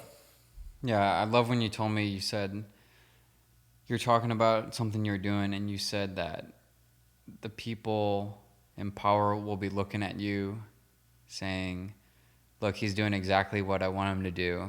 And then you'll be looking right back at them saying, look, they're doing exactly what I want them to do. I'm like, because you said like to make real change and not be like, taken out or... Can't be a martyr. Yeah, you can't be a martyr. Learn how to play a game within a game within a game, but nobody knows what that game is, so you can't... I'm not going to tell you the game that I'm playing. Right, exactly. I think about that a lot. Yeah, that's beautiful. That's beautiful. I always wonder, like, how... Like I brought up before, like the educational system, like how that life was before that. Or you take it back to the ancient Egyptians. Oh, I can tell you. It was tribes and families together. Yeah. Together, community, tribe, family, circles, ceremonies. People connected to nature. Yeah. Yeah. And then you brought up, oh, I remember now. Yeah, you brought up how... Like there's a big issue going on with, say, just birth rates, but relationships in general, and how it seems to be all tailoring towards artificial growth. Like I've seen people have artificial girlfriends like already, and this isn't even human form. And I think it's so interesting how pornography is all free. Like it's free. Yeah, you got to pay for it. And then what's even lowered the prices to plastic surgery too. Oh, really? Especially in Turkey. But what I find really disturbing is the whole OnlyFans craze. I've talked about it before, and like I said before how there's been so many opportunities for me to sell a little piece of my soul to get that money. But the OnlyFans thing is really wild to see happen because it's almost expected at this point. Like if I'm on Instagram and like an attractive girl pops up, I've been programmed now it's almost expected that they do OnlyFans, which is wild because that was not the case 5 years ago. I would never even thought about that. Yeah. But the fact it's becoming so normalized in society, like I know I understand what the whole pornography thing is doing and what effect it has on society, but what do you think like the OnlyFans, because I feel like that's a whole different thing. I'll tell you, I haven't even gotten into that because I saw it and it's like not for me. I've never been on the site, so I don't really know. I'm really good at tuning things out so that I can stay focused on what actually matters for me. But I will share this. And I just want to give credit. I think there's a place for everything. There was a young lady that I knew one time who had been beaten by every boyfriend she ever had. She had been molested by her boss at work. And she found OnlyFans. She also had 3 kids. Got evicted from her house. And she found something that worked for her. I'm not going to say, hey, you shouldn't do that, because I think never underestimate the power of a mother who's willing to do anything to protect and provide for her family. And I think that someone finding something that works for them should do it. Now, how it lands with me on if I respect, because I don't have to like something in order to respect the hustle. And I can respect the hustle of the OnlyFans. It's just not in my wheelhouse. Like, I would never date a girl who was on, like, ever date a girl who was on OnlyFans. And I can respect the hustle at the same time. And so I don't have an opinion as far as it's bad, because honestly, corporate America is bad to me. You know what I'm saying? It's like somebody, when I was in like direct sales, they were like, oh my God, it's a pyramid scheme. I was like, you work a 9-to-5 job? Yeah, why? I was like, there's somebody at the top, right? Can you pass them in payment? Well, I have to be there for it. I was like, the real pyramid scheme is thinking that you're free working in a scheme that's designed to keep you where you are. And so I think there's a lot of people talking bad about certain things that they don't use that same measure and meter on their own life. Yeah. That is definitely happening. So it's not my wheelhouse, but I can respect the grind. You're not going to get my attention that way. Well, I guess to specify my question, because like, if I was a beautiful 17-year-old girl and I'm about to end high school and go to college, okay, I could go to college. Like, and this is what I mean by it's severely changing the algorithm, because I've seen it. Okay, I could go to college. I could go through these years. I could go in debt to get this job and work this way. Or I'm seeing this girl, like there's a girl on there, her name is Sophie Rain. She's doing $1 to $3 million a month. I get a lot of attention from guys that I could just start this and start making a few $100,000 a month immediately. And I think the dangerous part of that is that twist of an algorithm that's happening. And it's kind of like taking the beauty and then bastardizing it in my eyes. Well, the beauty is already bastardized, because even in the makeup, and the beauty industry is $1 trillion industry. Do you know the origin of why?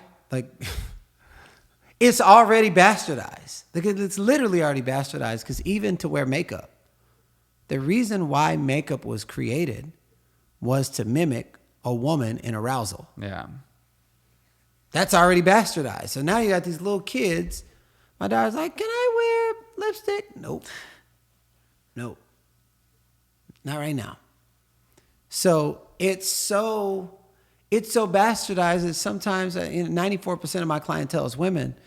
They're like, my husband he's just being fake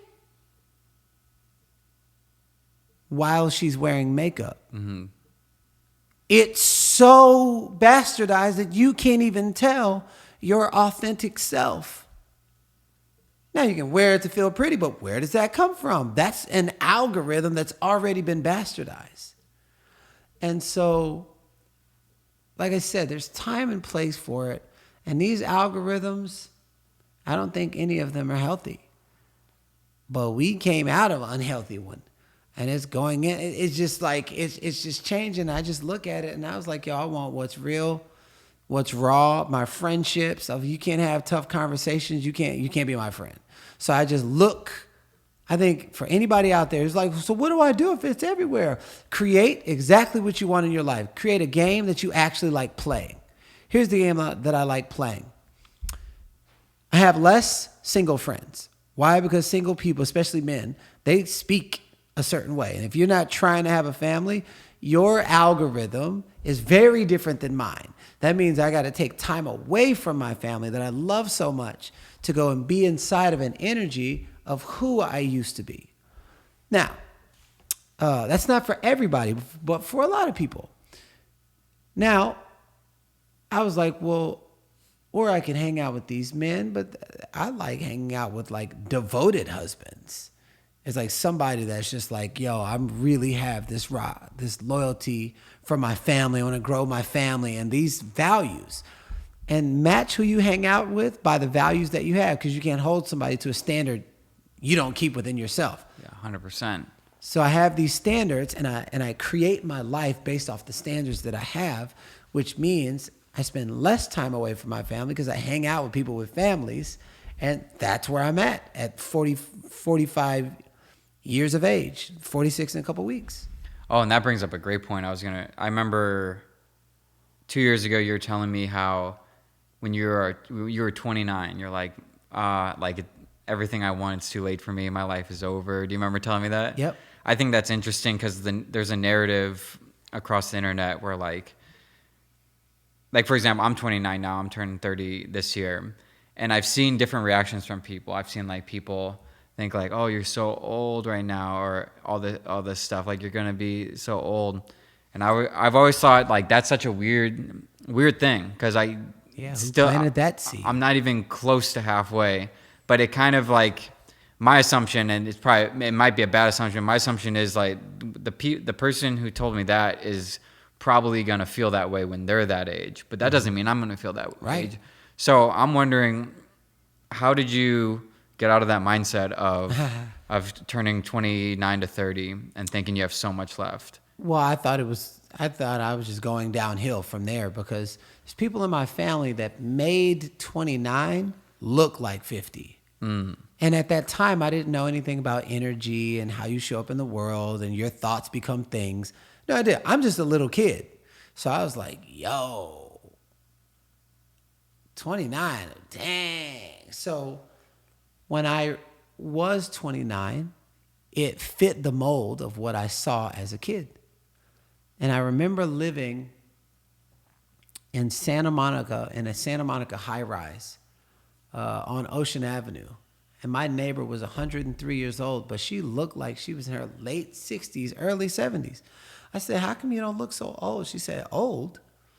Age doesn't make you old. It's when you let your life beat you down. When you're in relationships you know you don't want to be in and you stay in them. When you're doing things in your life you know you don't want to do and you just keep doing them. When you're at jobs you don't want to be at and you stay in them.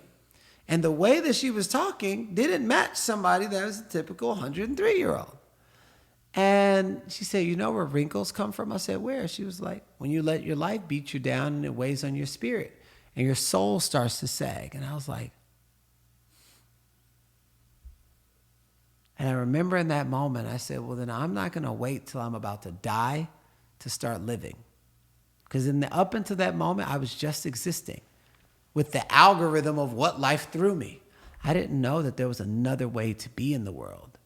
I didn't know there were books that I could read. I didn't know that I can learn how to manage my emotions. I didn't know that there was emotional intelligence and spiritual psychology and ways to think about things different, and it changed the emotional state in my body, which ultimately changes how I act out in the world. No idea, but it was in that moment that I started to be like, well, let me look at my life different. What if I woke up tomorrow and all of that was just a dream? How would I live my life? And somehow I ended up just being a part of like direct sales, learning about leadership, learning how to get healthy, got into transformation, healed some parts, got my daughter back, retired my mom, made my first $1 million. And so it was like a direct correlation to that one conversation. There's a different way to live that I'm going to do. I'm going to invest whatever money. And so right now, as people invest in houses and invest in cars, I'm like, yo, this house right here.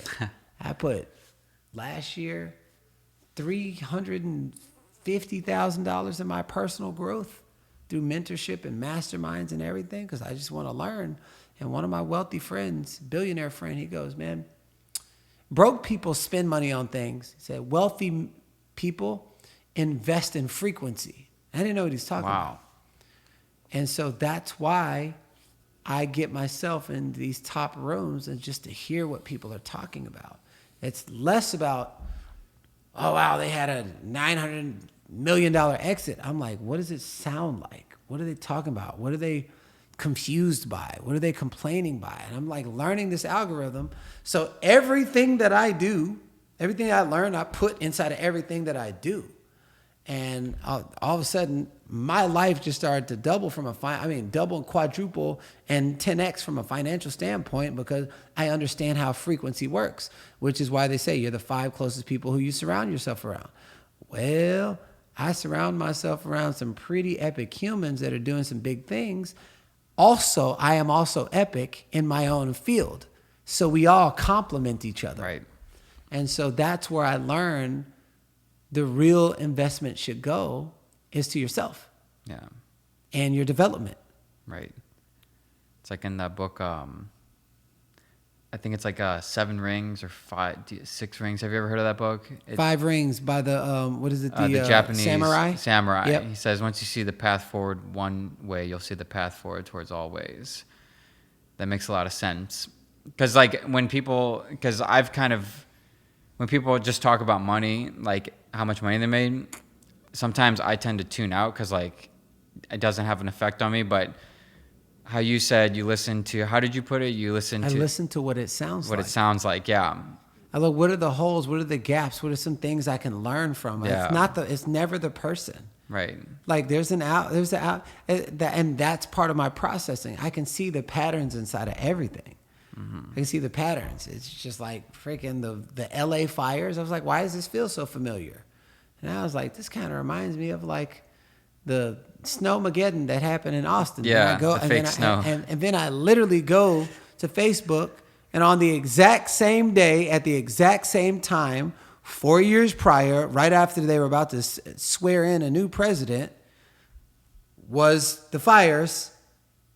But 4 years prior, it was the Snowmageddon. Oh, wow. These are patterns I see. So I even see patterns in the way people speak, the way they stutter. I can look at somebody that deem really powerful, and I just look at them, and all of a sudden their eyes dip. I was like, that's fake power. They can't sustain that power, which means the false representation of that power. Because when they come in contact with authenticity, that moment you dip. So that's all market testing. And then you wonder why, damn, Garrain, how are you coaching some of the top CFOs and founders in our country right now? I sit in those rooms and I study. And I know they got something from me, and I know I got something for them. So whenever I do speak, they're like, what the fuck was that? It's about gathering enough data and then running it through your filtration system. And then my filtration system says nobody's talking about the inner child.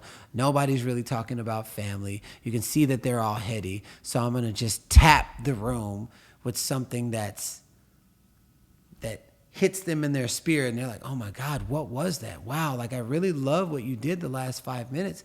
What work do you do? Oh, that there was my business card. It just happens in the wisdom of the body. Yeah, that happened to me. That's how we connected. Oh yeah, at that one party. Yeah. I remember that. So I'm wondering, first of all, do you miss Los Angeles ever? No.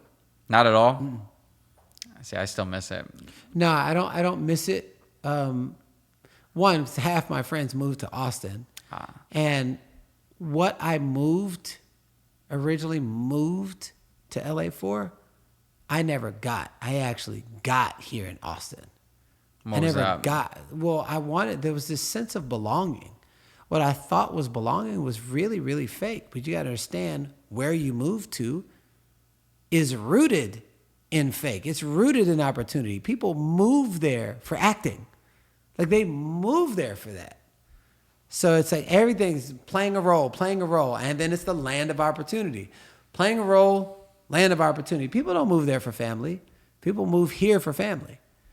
And so when I went here, people, they didn't say, hey, who are you? I mean, they didn't say, what do you do? Who are you in the world?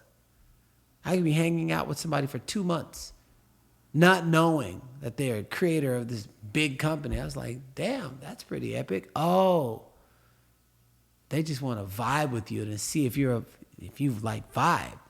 And then through that is opportunity. I was like, oh, this is way different. But the feeling, that sense of belonging, I never got that because everybody was so spread out. It ain't like that in Austin. And so everything 10x, my money 10x, my friends group 10x, the men's group 10x, my wife's group 10x. These conscious people are all had kids at the same time, so there's no data for this many conscious people having kids. So like literally my daughter is the data. Right. And her friends are the data. So we're literally watching what happens when you get a collective of people who are sovereign beings, who are emotionally intelligent, and they parent that way. We get to see this many kids and what happens to it. There's not even data for it. Yeah, I remember when you had your child, I'm like, I can't wait to see how she turns out because like just what you said about the school alone, that alone, I'd be like, oh, that's super interesting. But I've seen how you act with her. I see how you allow her to be, like you allow her to find herself from a very, very early age, and then you encourage it. And then I can't even imagine what, I've only seen a very small glimpse, like all encompassing to see what happens. She's 3 with the processing speed of a intelligent 10-year-old without us ever having to say, oh, you're really smart. No, it's like it's her natural growth process because we don't treat her like a 3-year-old. I forget that she's 3 because the conversations we be having, but I never said, oh, beep, beep, beep, boop, boop. We never did that. Yeah, I agree. And so that's why even at 9 months, Chief right now is saying specific words that are like so clear that doesn't make sense for a 9-month-old baby. But we never did that. We talk just like this.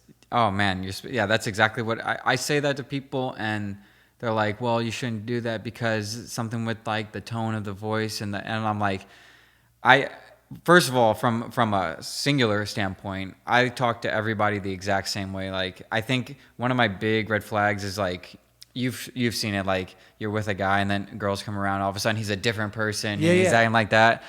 I don't trust that type of archetype, and I would never, and I think consistency is everything. So like when I speak to kids, I do the exact same thing. I speak to them as I'm speaking to you now because I think it starts to instill in them that sort of not only respect for you but each other. Yep. Back and forth. So you said your new child is Chief, right? Chief, yeah. So remind me of your daughter's name. Soul. Soul, that's and I have right. Baby Soul. another daughter who's 23 named Kylia. So I remember when you had Soul, you said that you learned a lot of stuff with Kylia that then you brought to Soul. What do you think you've learned from Soul that you're now bringing into Chief? One, it's a completely different thing when it comes to Chief because the learning is continuous with Soul. But I will tell you, with Chief, it's not Soul because I haven't learned anything from Soul because I'm still the same person, just more evolved. What I learned with Chief is why every time I look into his eyes, there's a part of me that's healing, and it didn't make sense. And I was like, oh my God, my dad was never a healthy man, so I never had a healthy man look into my eyes at that age.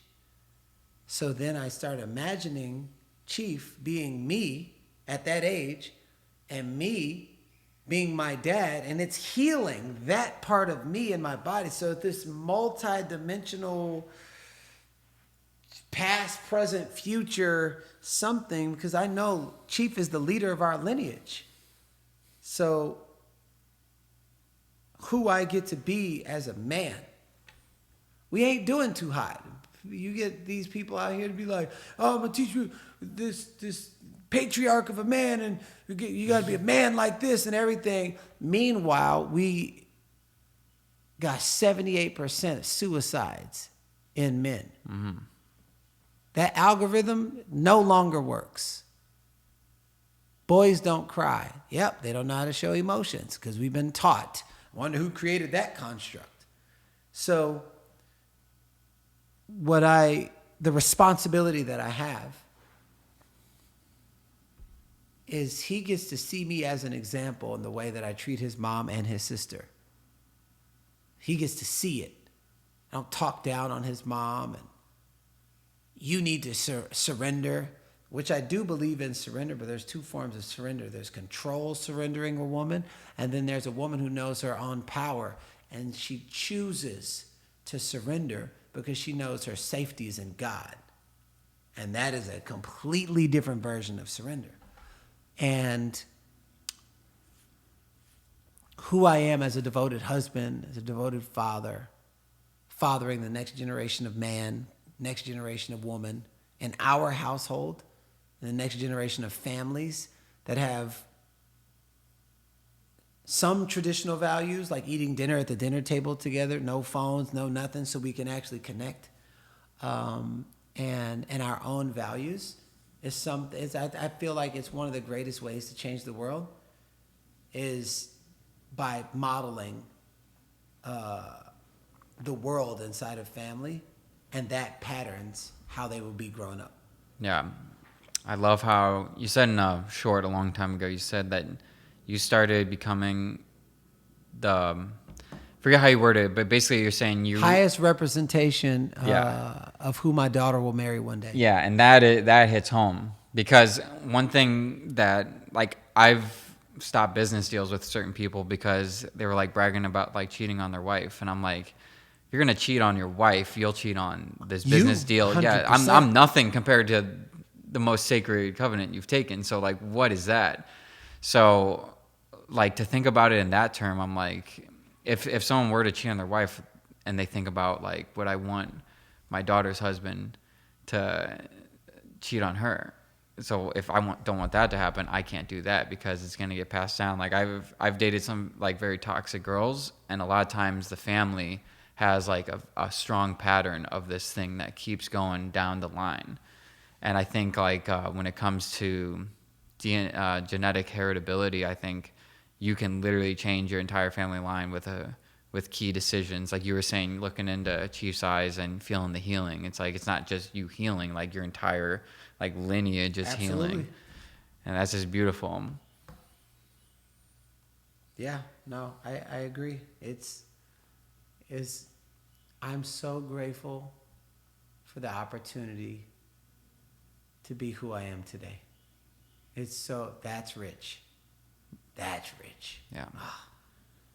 And it's like, what my deepest desire is to teach people how to become vibrationally fit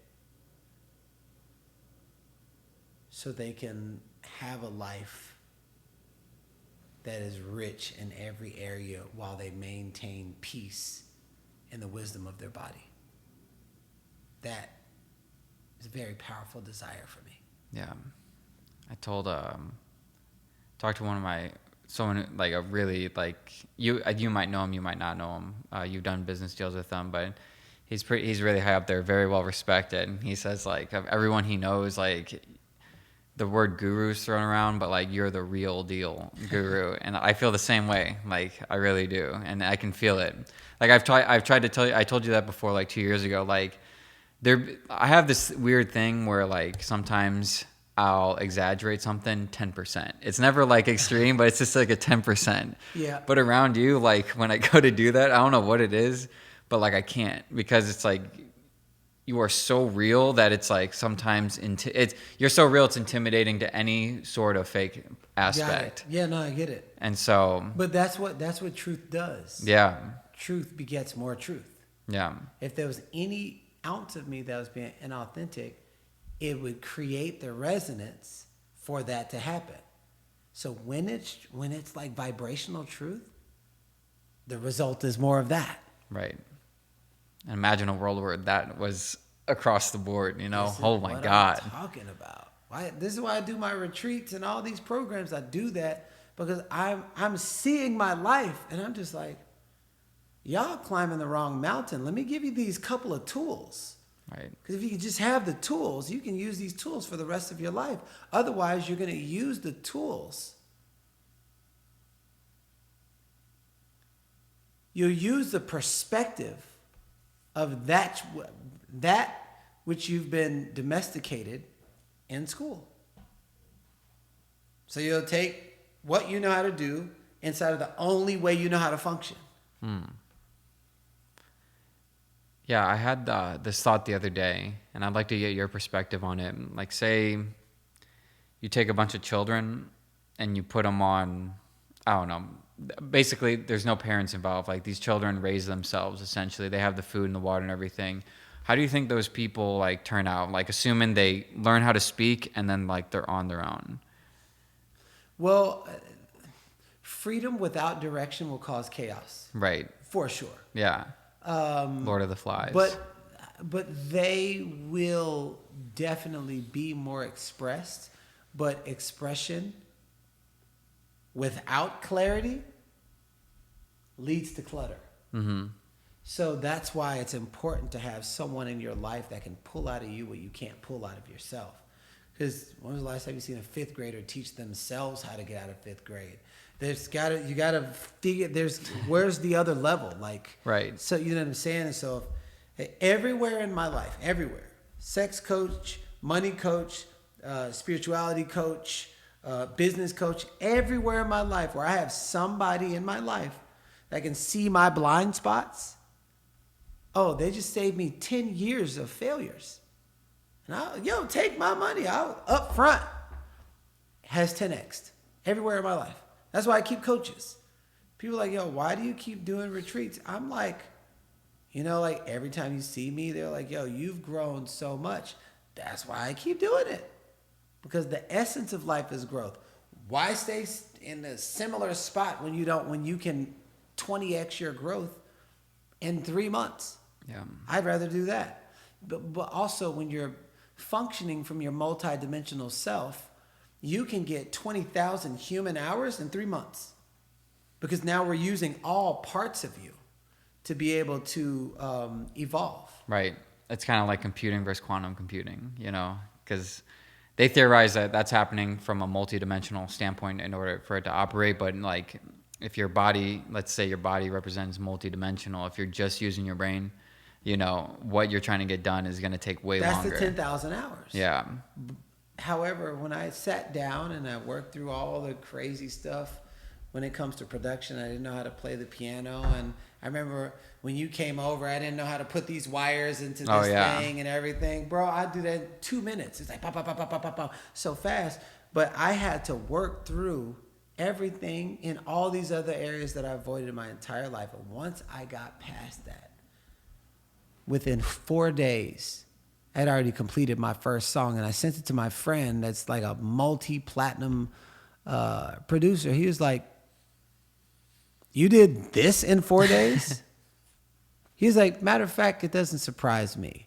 Because if I put my rapt focus into someone or something, and I'm dreaming about it, meditating about it, praying about it, thinking about it. When I'm eating, I was like, and these melodies are coming out and everything. All of that's part of the process. So it's no longer this. This is why you got these Olympic athletes that are taking these brain scans and then just seeing them and just having them imagine the race. They're not even physically running. They're just imagining the race. By the time that they run, they got these extra reps in, and those are the ones who win. Yeah. So there must be another world attached to your world. Yeah. That if you could develop that world, now you transcend time and space, because there's no such thing as time and the space of the infinite. That's human. That's daylight savings time, leap year. What you playing catch up with, huh? Right. And they got the Gregorian calendar, the Chinese New Year. They got all these different calendars. Or the moon cycles every 28 days. Must mean there's not 12 months. Right. Must mean if we follow this God's calendar, then that would make 13 and a half months. New Year's somewhere around when the flowers bloom. That would make sense. Oh, April Fools.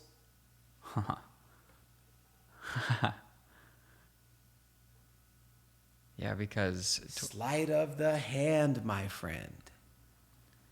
28. Yeah, because I know the Mayans, they had like a lot of people don't know there was a 13th constellation that they kind of just did away with for convenience. Like in the astrology, you know, there's all the zodiac signs. Yeah, but stay away from astrology. It's the devil. No, you stay away from everything that has to do with nature so you don't know who the real devil is. Right. I mean, even Rockefeller said, like, millionaires don't need astrology, but billionaires do.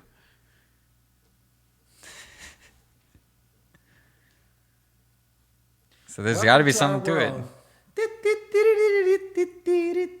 We're free. We're free. All of a sudden, we're fighting each other. Red, blue, independent. Red, blue, red, blue, red, blue, red, blue. Who's causing the fighting? I actually don't want to fight you just because your opinion is different than mine. However, if you take two pit bulls and you rattle that cage and you keep rattling that cage, they will end up fighting each other. Who's rattling the cage? I'd rather not do that. I'd rather see your skin color and be like, oh, yeah, you did this shit to my ancestors and all this, and fuck you for life and your whole kids and everything. I'd rather not do that. I'd rather see that you're actually not white.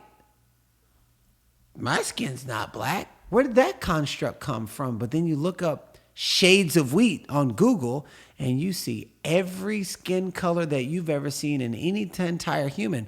So who created the construct? Because when I was in Europe in 2000, I was like, I'm black. They didn't even know what I was talking about. So it had to come from somewhere. Definitely didn't come from Europe. So when you start thinking about these things, it's like, who starts these constructs? I'd rather be like, yo, let's break bread together. Let's learn from each other. I wonder what would happen if a group of people got beyond their differences, learned from each other, also knew who they were deep down on the inside, and started trading resources. I wonder what we could create. This is why, in this modern age, America, we'd never win another world war. Because we all fighting. China is China. China is China.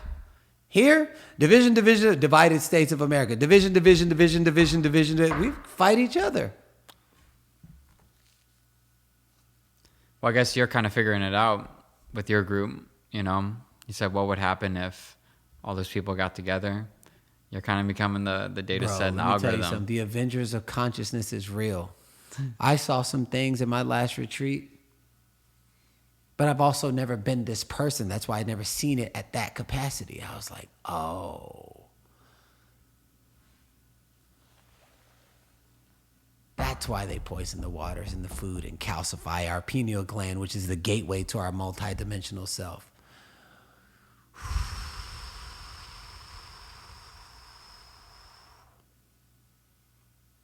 So I have a responsibility to be myself and to teach other people how to be themselves. But the gateway to being yourself is to get you to tap into that little kid that you once were and start remembering things and start releasing things that has you trapped in a world that you don't even realize that you're trapped in, and calling it free.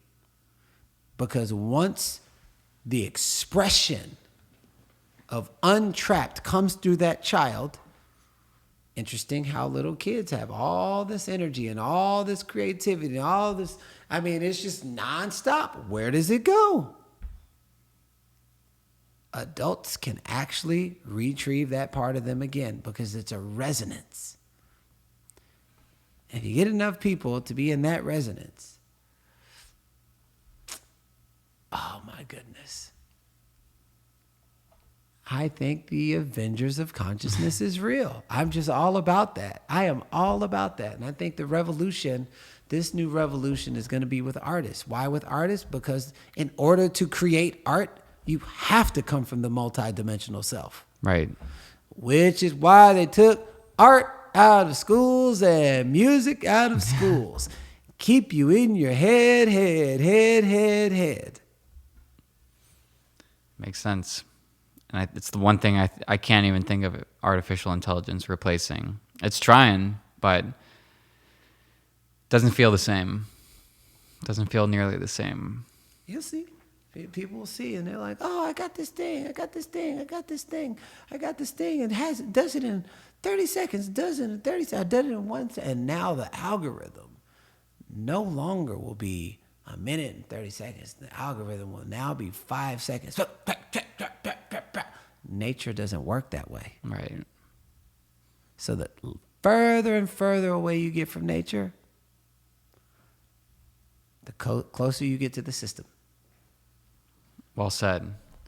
Well said. Well, Garrain, I think we got to end it here because we went so long that I believe one of my batteries died. Oh, got it. But it's still recording the audio, so cool. if you could let people know where to find you. Yeah, you can find me on my website, GarrainJones.com, Instagram, Garrain.Jones. And I just have a deep desire to create a world where the little kid inside of the adult is actually happy. Because when that little kid inside of the adult is actually happy, without masking, without overcompensating, without using things outside to justify who you are, when that little kid is actually happy, what you are meant to do in this world will fulfill every fragment of your life. And that's the legacy that I want to leave. I never took my eye off the kid, inside of the adult or the kids in the world. That's the legacy right there. So if you feel a vibrational resonant yes to venture into the work that I do, just know that I will never take my eye off the little kid inside of you as well. Well said. Thank you so much for coming out. Yeah, bro. We are the best conversations ever. Let's go. I love it. I love it.